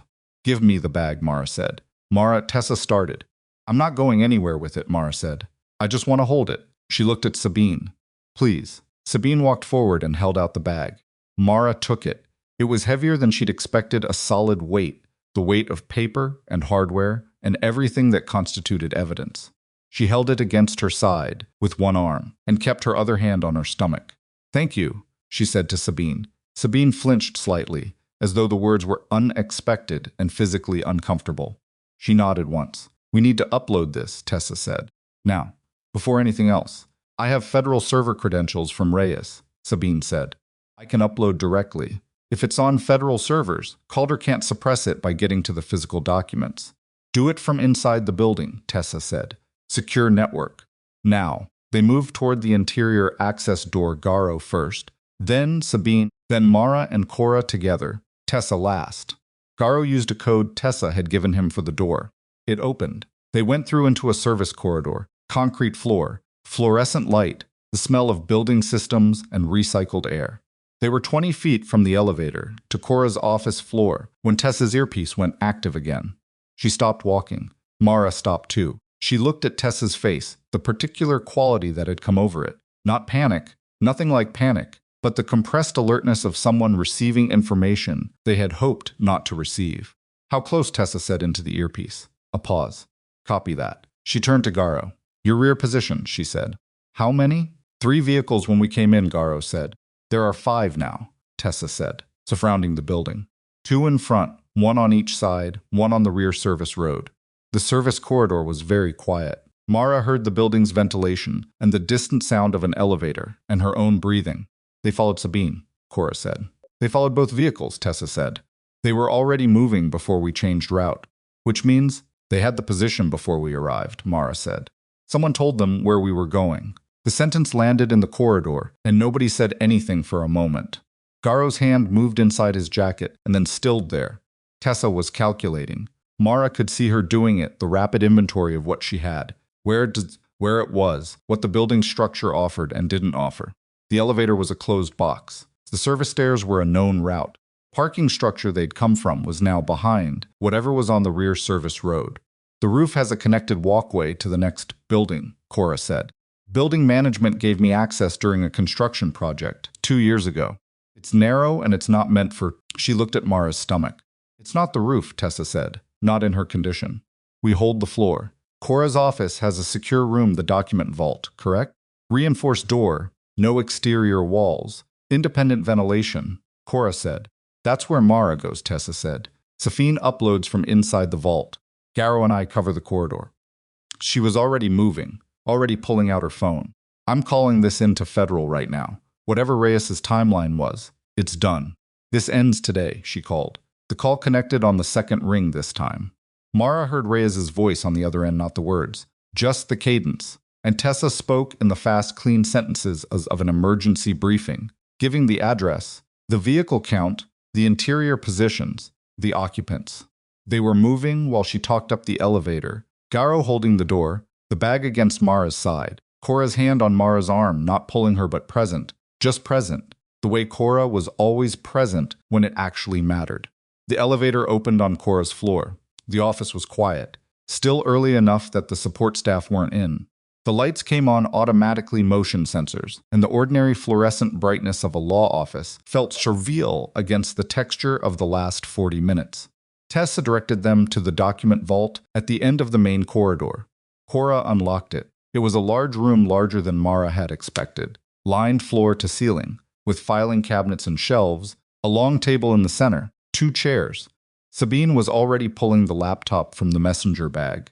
Mara set the bag on the table and watched Sabine open it and extract a portable hard drive and a stack of documents in a rubber-banded block and a small voice recorder in a Ziploc bag.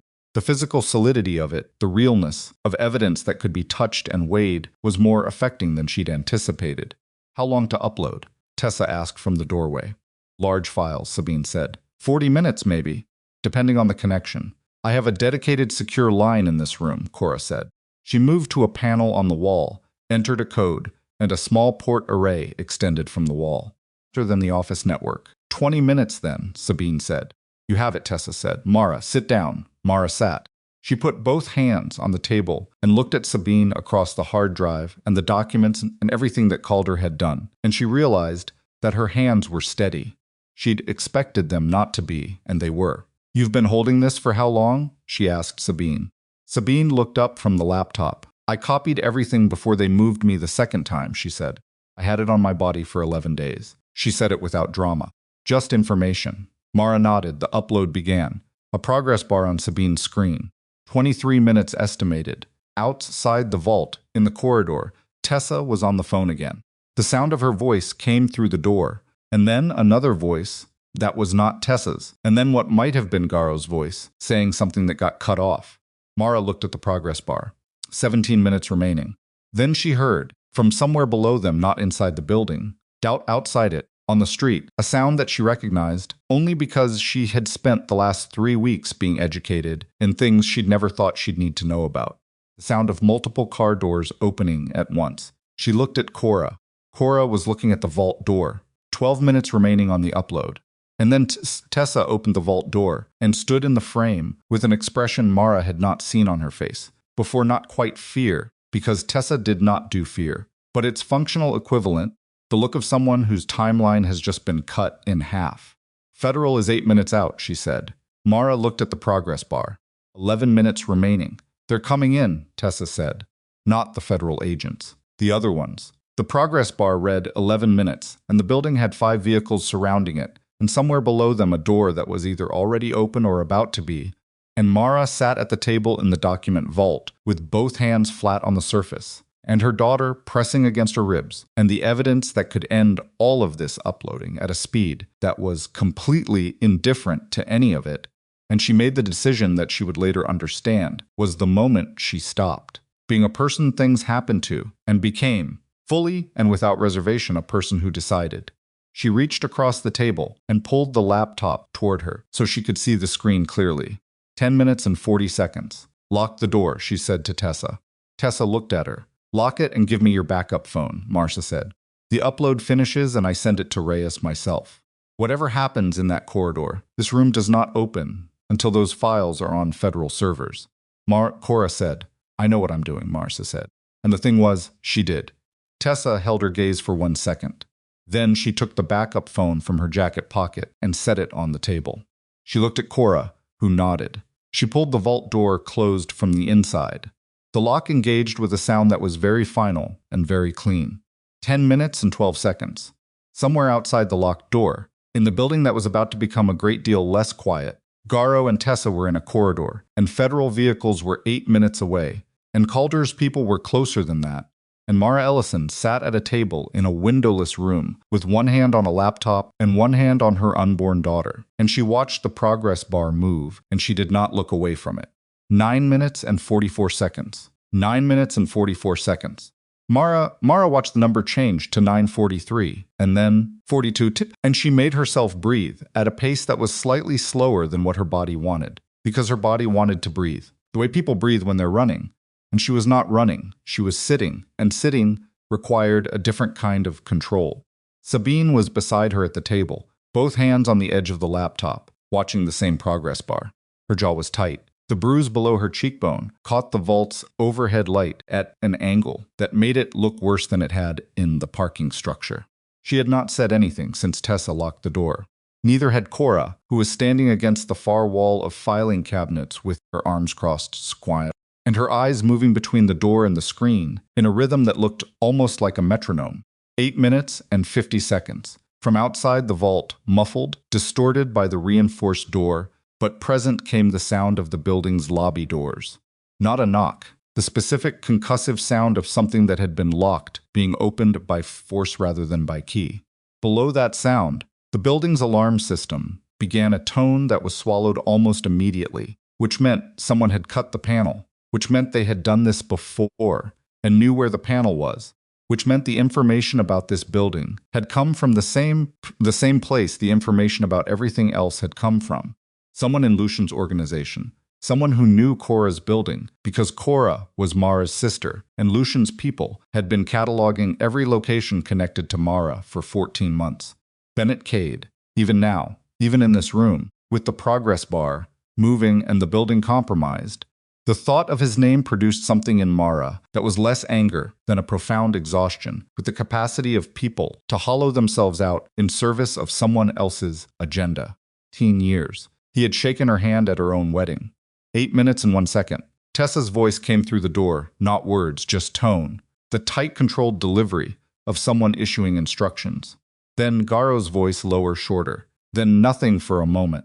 Then a sound that Mara identified and then immediately filed away, because there was nothing productive she could do with the identification of it except use it as information about timing. 7 minutes and 22 seconds. Cora moved from the wall to the table and sat down. She pulled the backup phone Tessa had left in front of Mara toward herself and opened it and began composing a text without narrating what she was doing. Mara watched her type Reyes's number from memory. Cora had a memory for numbers that Mara had always found slightly unnerving. And then type vault room, 3rd floor, document vault at the end of main corridor. Upload in progress, 7 minutes. Do not wait. She hit send. Her office is 6 minutes away if they're running lights, Cora said. Tessa said 8, Mara said. Tess was being conservative, Cora said. It's what she does. 6 minutes and 40 seconds. The sounds outside the door were changing. The lobby sounds had moved up, the elevator or the stairs closer, the building's acoustics carrying information that the vault's reinforced walls were trying to suppress, but not entirely succeeding at. Mara heard Tessa's voice again, sharper this time, followed by something she couldn't parse and then a silence that was worse than the sounds had been. Sabine's hands on the edge of the laptop were white at the knuckles. It's going to finish, Mara said to her, not as reassurance as statement. The distinction mattered to her. Sabine looked at her. You don't know that. No, Mara agreed. But it's what I'm deciding. Sabine held her gaze for a moment with the eyes of someone who has been in enough situations where deciding something didn't make it true and had the scars to prove it. Then she looked back at the screen. 5 minutes and 58 seconds. The sound outside the vault door was now clearly in the corridor. Footsteps more than 2 sets, moving with the purposeful quiet of people who were trying to move quietly and were not quite managing it, which told Mara they were good, but they were also moving faster than was optimal for silence, which meant they were working against a clock the same way she was. Then Tessa's voice, very close, On the other side of the door, Federal is 4 minutes. Hold, just that, hold. Mara held. 4 minutes and 50 seconds on the upload. She reached across the table and took Sabine's left hand. Not tenderly, practically. The way you take someone's hand when you need them to stay present, and you don't have words that are faster than touch. Sabine went rigid for a second, and then the rigidity released, not into relaxation, but into a kind of controlled steadiness. And she did not pull her hand away. Cora was standing now, her back against the filing cabinets again, facing the door. She had a phone in each hand, her own and Tessa's backup, and was watching the door with the focused stillness of someone who has spent 30 years in rooms where the next thing that happens is the thing everything else depends on. 4 minutes and 2 seconds, a sound directly outside the vault door. Not Tessa's voice. Someone trying the handle, the specific sound of a handle being turned by someone who already knows it's locked but is checking anyway. The way you confirm information before you act on it. Then silence. Then 3 sounds in quick succession that Mara's brain cataloged in the half-second she had to catalog them. Something impacting the door from outside. Tessa's voice raised for the first time since Mara had known her. And below both of those things, from the street outside the building, the specific wail of multiple vehicles arriving fast. Federal. 3 minutes and 19 seconds on the upload. Mara watched the bar and listened to the corridor and kept her hand on Sabine's and did not move from the table. The sounds outside multiplied, more voices, more footsteps, the acoustic texture of a space filling rapidly with competing forces. There was a moment of what sounded like genuine chaos, the kind that doesn't have a clean narrative shape when you're inside it, that is simply noise and motion and the inability to know from sound alone who is winning what. 2 minutes and 40 seconds. Cora's phone lit up. She looked at it. Reyes is in the building, she said. 1 minute and 58 seconds. The door handle moved again. Then Tessa's voice, immediately outside, clear enough now that the words came through. Secure. Stand down. Federal on scene. 1 minute and 12 seconds. Mara watched the bar. 51 seconds. Sabine's hand in hers was trembling slightly, a fine, controlled tremor. The kind that happens when the body has been holding tension for so long that the release has to leak out somewhere. 33 seconds. Cora moved to the door, her hand on the interior lock, waiting. 20 seconds. Mara's other hand was on her stomach. Nyla had gone very still, the particular stillness that sometimes preceded a long active period, as though she was gathering herself. 10 seconds. Mara looked at the screen, the bar completed. Upload successful. File secured to Federal Server 3A. Confirmation code 7,741 MRCC. Mara let her breath out. Came out longer than she expected, the way breath comes out when you have been holding it for longer than you knew. She looked at Cora. Cora turned the lock. Agent Reyes was in the corridor, her badge in her hand, 3 federal agents behind her, and 2 more visible at the far end of the hallway.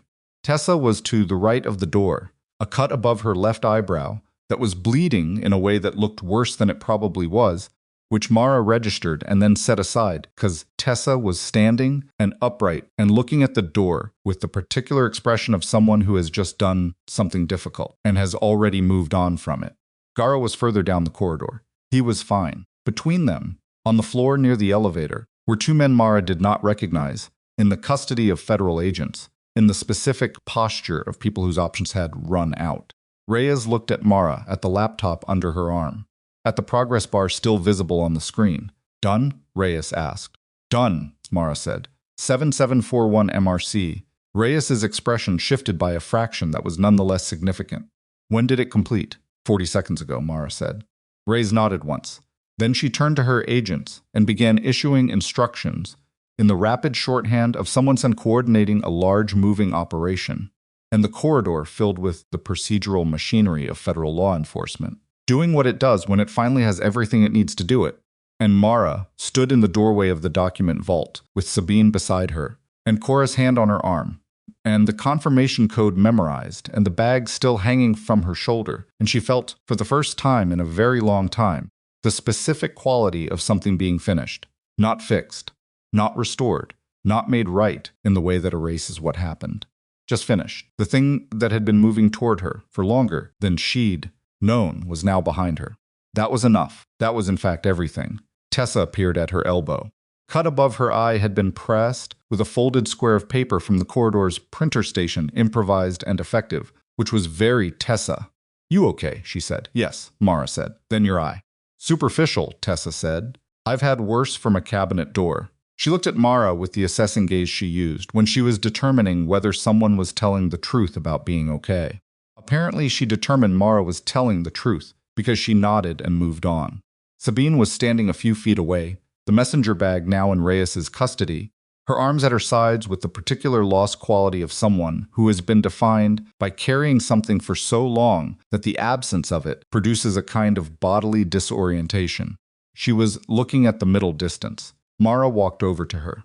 Sabine looked at her, the bruise under her eye, the unwashed hair, the controlled exhaustion of someone who has been running on the specific fuel of having a purpose, and now that the purpose was discharged, had nothing left to run on. "Where is your sister?" Mara asked. Sabine blinked.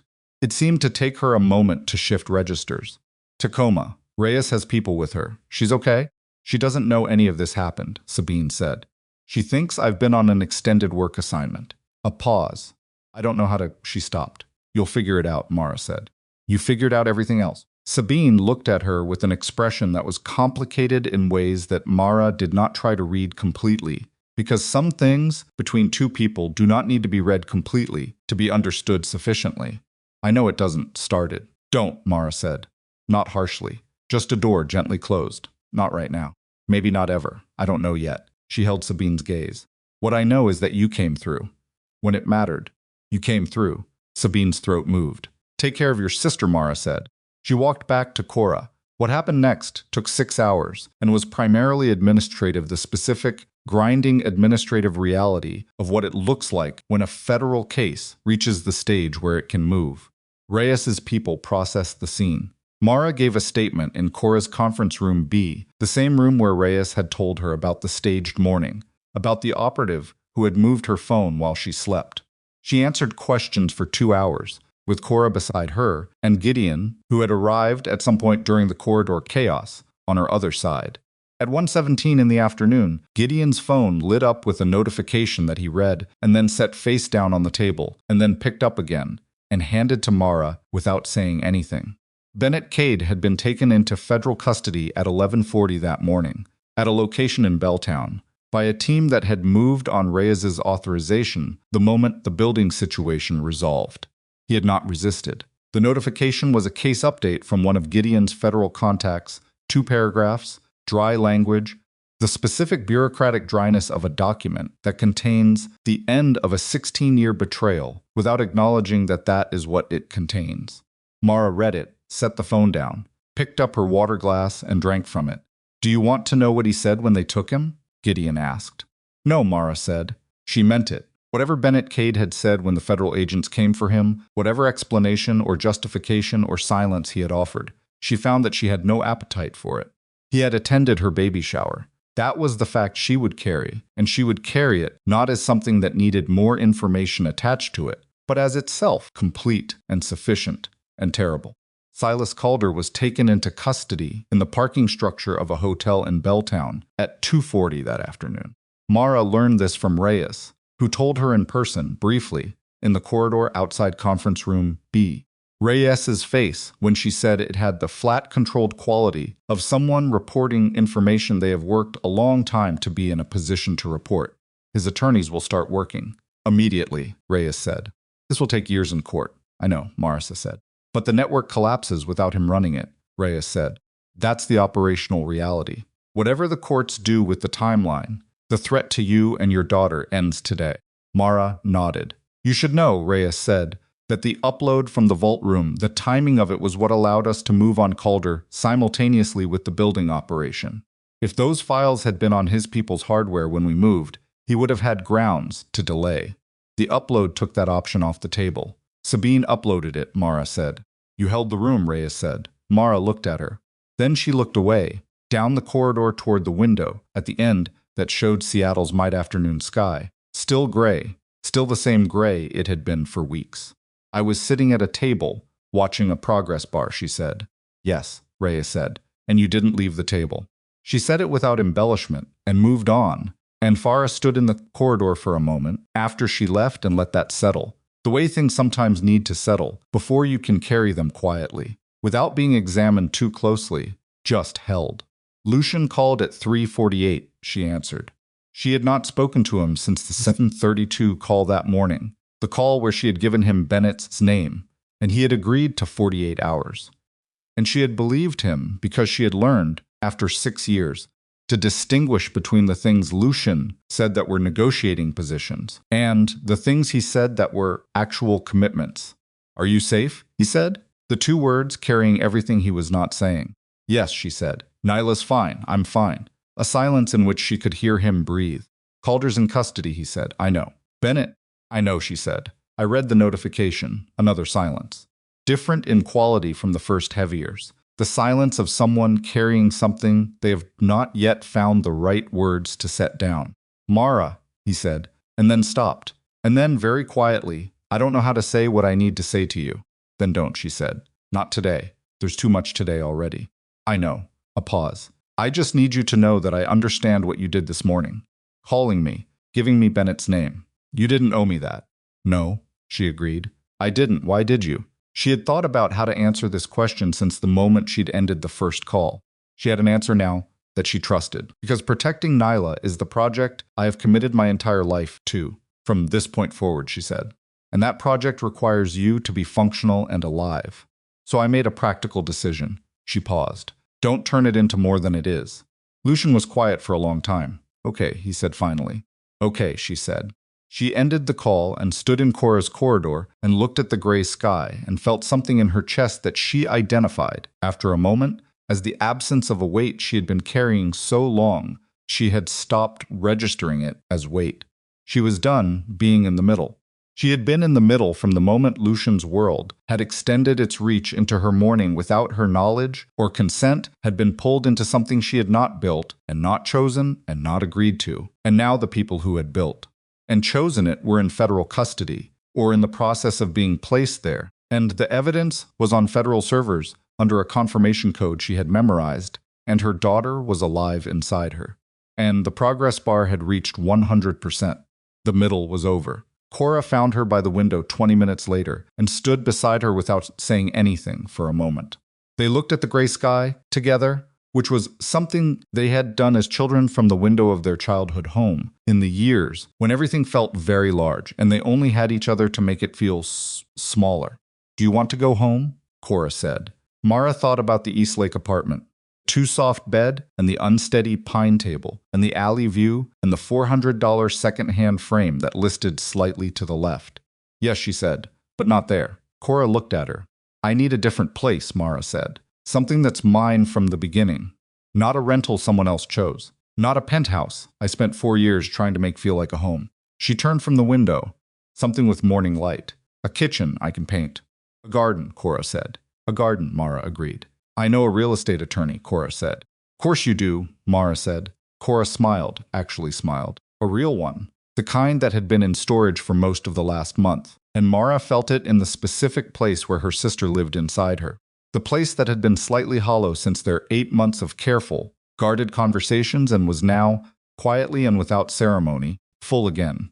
Nyla was born 6 weeks later.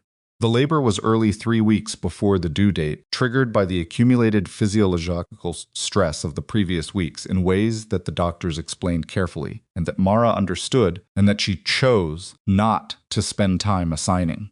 Blame for, because blame had a way of colonizing the present, and she needed the present for something else. It began at 11:40 at night. Contractions, irregular at first, and then with the gathering rhythm of something that had decided to be serious. Cora drove her to the hospital, while Tessa followed in the second vehicle, which Mara had told her was unnecessary, and Tessa had told her was not a discussion. The labor lasted 7 hours and 14 minutes, and was hard in the specific way that first labors are hard without precedent, without a previous version of the experience to measure this version against. Mara had a nurse named Yolanda, who had the quality Mara had come to most value in people, the complete and total absence of performance. Yolanda did not reassure her unnecessarily. She told her what was happening in clear language and what to do with it, and did not editorialize. Cora was in the room. She held Mara's hand during contractions, and let go of it between them, which was exactly correct, and which Mara had not had to specify. At 4:17 in the morning, Nyla arrived. She was small and entirely herself, which was the most true way Mara had of describing her in the first minutes, watching her on Yolanda's scale under the warmer. This absolute person who had been theoretical for 9 months and was now simply present, 7 weeks early but breathing on her own, which the doctors noted with professional appreciation. She had a full head of dark hair and eyes that were doing the newborn thing of trying to focus on everything at once, which Mara found, absurdly, entirely familiar.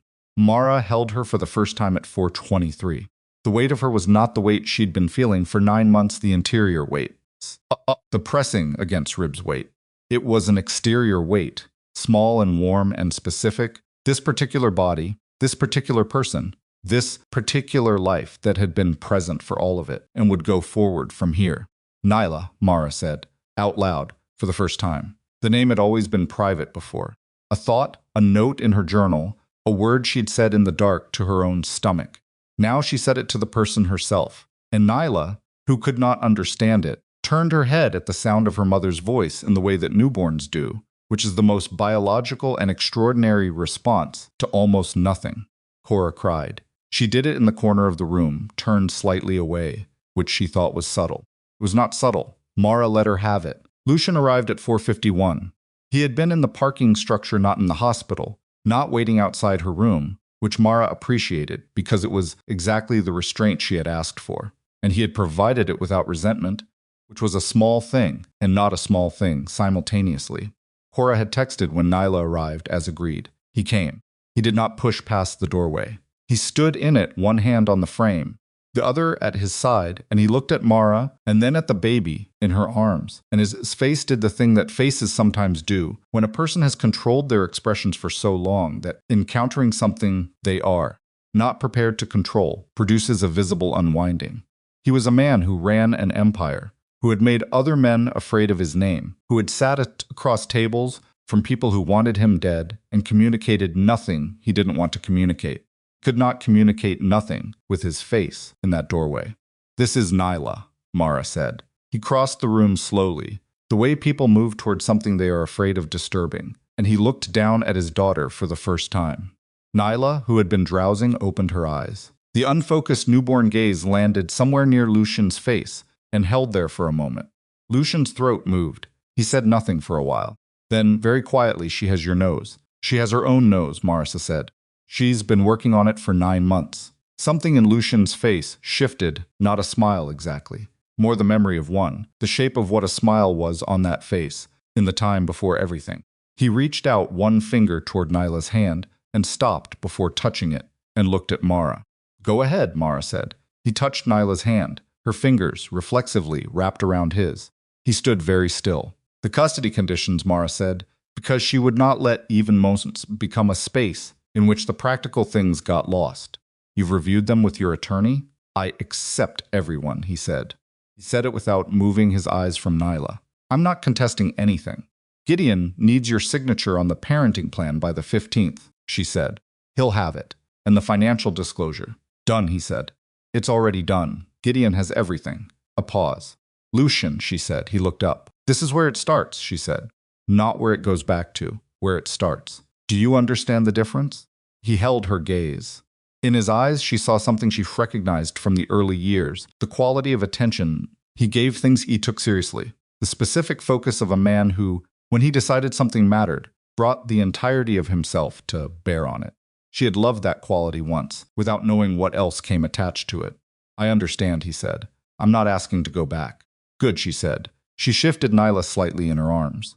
You can hold her, she said, if you want.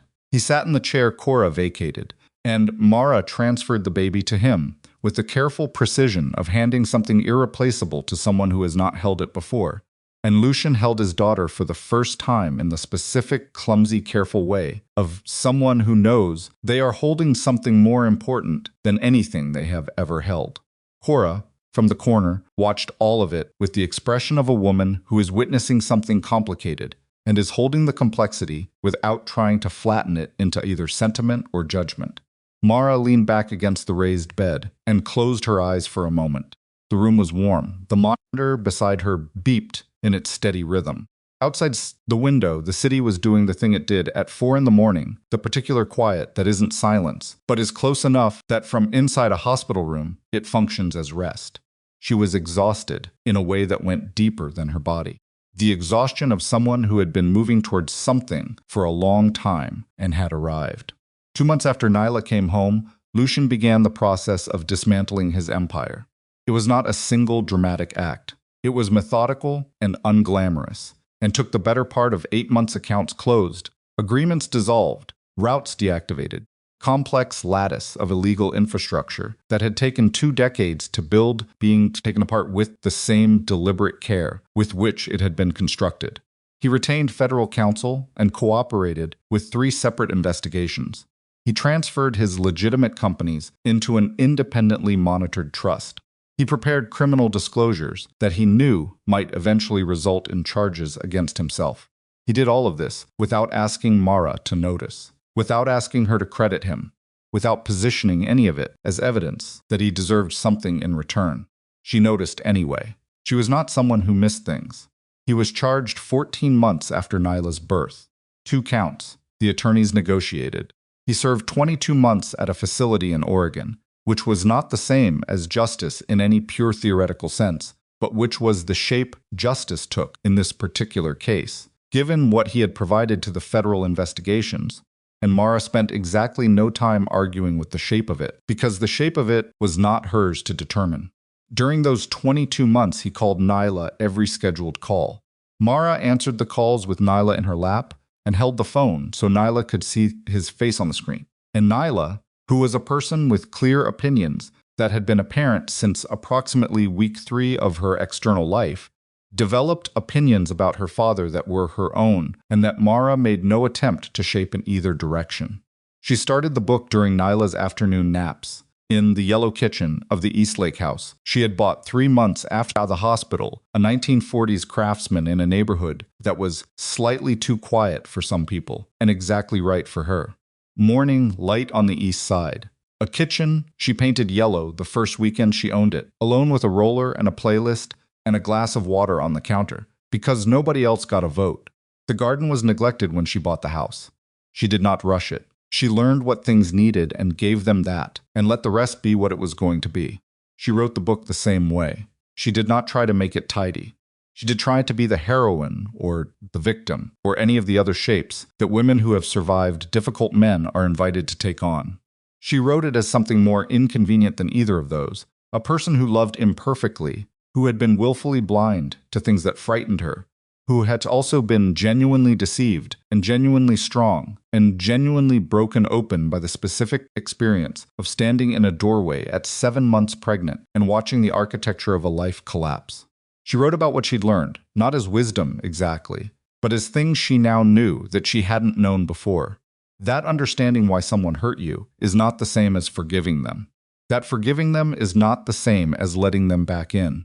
That compassion for Sabine, the coerced woman who had been used as a weapon, could coexist with the permanent fact of what that weapon had done. That none of these things resolved cleanly. That the lack of clean resolution was not a failure. That it was, in fact, the most honest shape that complicated lives could take. The book was called The Life She Chose. It did well. Mara found she had very specific feelings about this gratitude, that it reached people, discomfort, with the way success made strangers feel they knew her, complicated, quiet pride that had nothing to do with the sales numbers and everything to do with the specific sentences she most believed in, and that other people, apparently, most believed in too. She donated a portion of the proceeds to the East Side Literacy Center. The grant, for the record, had been approved. Phyllis had finalized the supplemental budget the day after Mara had returned to the center. 2 days after the morning in the penthouse, moving through the numbers with the particular focus of a woman who had redirected grief into productivity and wasn't going to apologize for it. The center was still running. The children were still there. Mara went back 2 months after Nyla's birth. She sat at the reading table with a picture book in her hands and children at her knees, and she felt in that specific environment, surrounded by that specific noise of small people, encountering stories for the first time, something so far inside herself that she didn't have a word for it and didn't try to manufacture one. Sabine entered federal witness protection with her sister and her nieces. Mara heard this through Reyes in a brief informational call, and that was the end of her information about Sabine.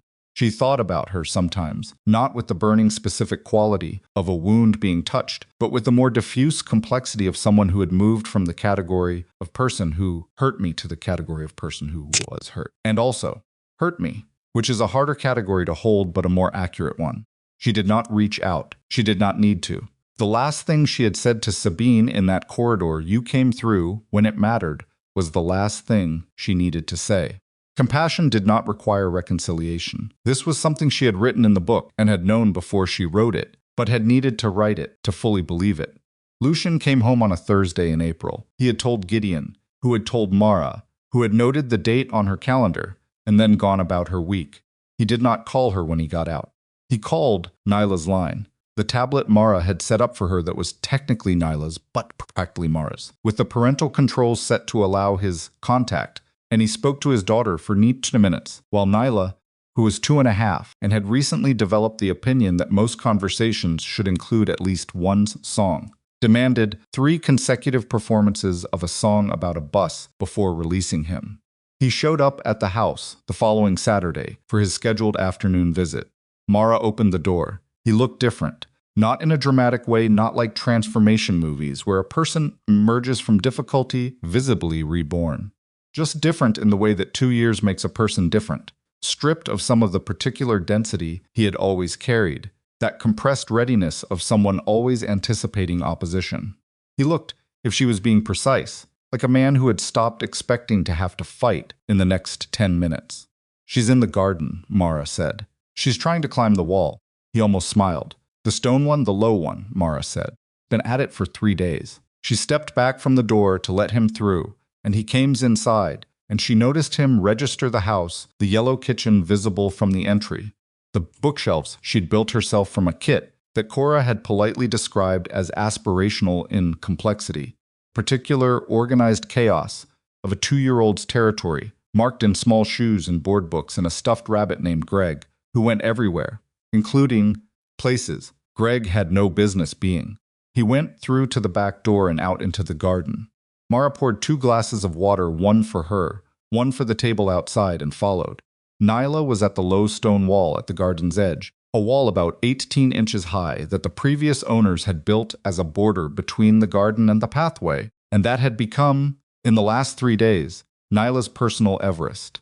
She was wearing her red boots and a jacket she had chosen herself, which did not match the boots but which she had been firm about, and she was approaching the wall with the concentrated determination of someone who has fallen twice already and has decided that falling twice is useful data rather than a reason to stop. Lucian stopped at the edge of the patio. Mara stood beside him. They watched their daughter approach the wall, plant both hands on the top of it, and begin to push herself up with the specific full-body effort of someone working at the limit of their current physical capacity. Lucian moved. Then he stopped himself. Mara watched him stop himself the precise moment when the instinct to intervene met the knowledge that intervention was not what this moment required, and she watched him take that instinct and put it somewhere internal, quietly, without drama. Neither of them moved toward Nyla. Nyla pushed. Her arms shook. She got one knee up, lost it, slipped. She landed on the grass, on her side, unhurt, with the flat, surprised expression of someone who had been certain that attempt was going to work.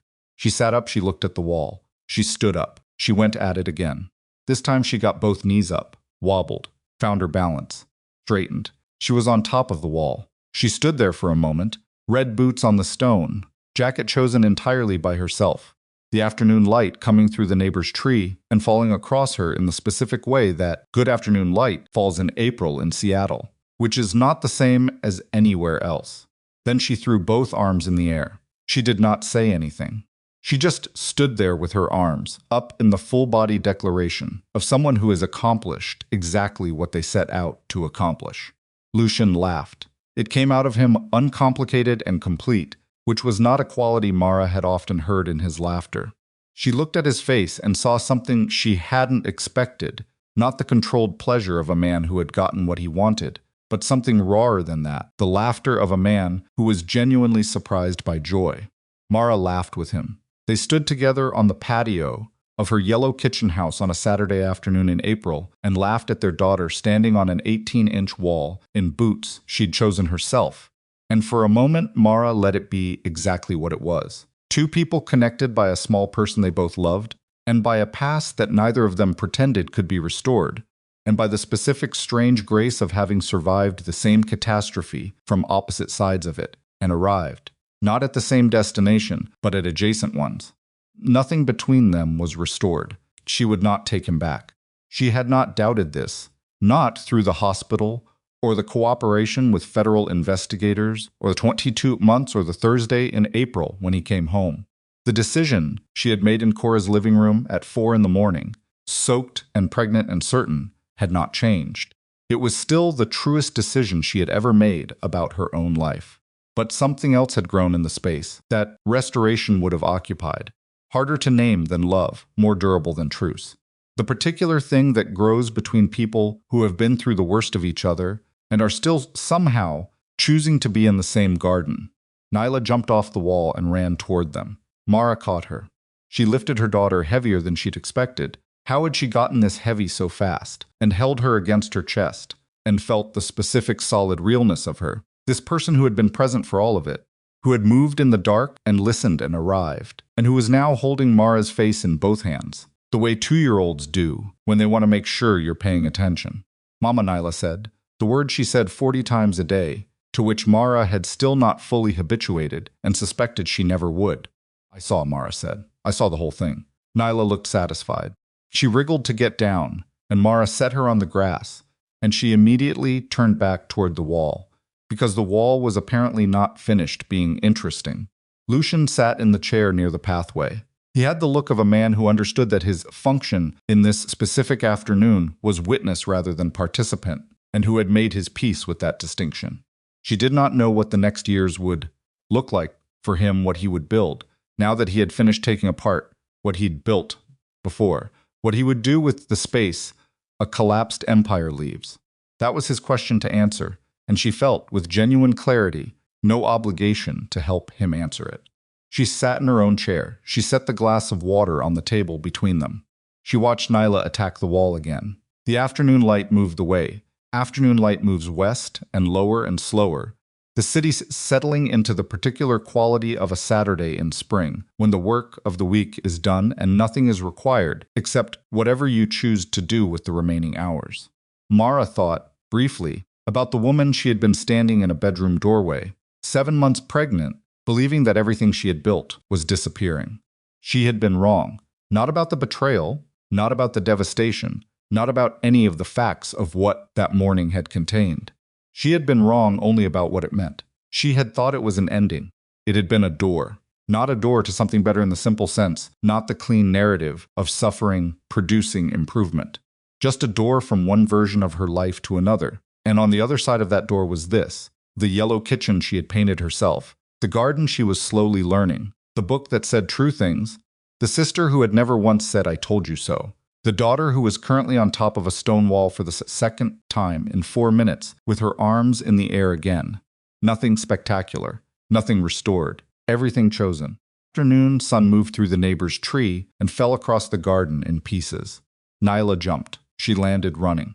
And Mara watched her go, with the full and quiet attention of someone who has finally learned the difference between a life that happens to you and a life that you author, and who has chosen, without reservation, to be the latter.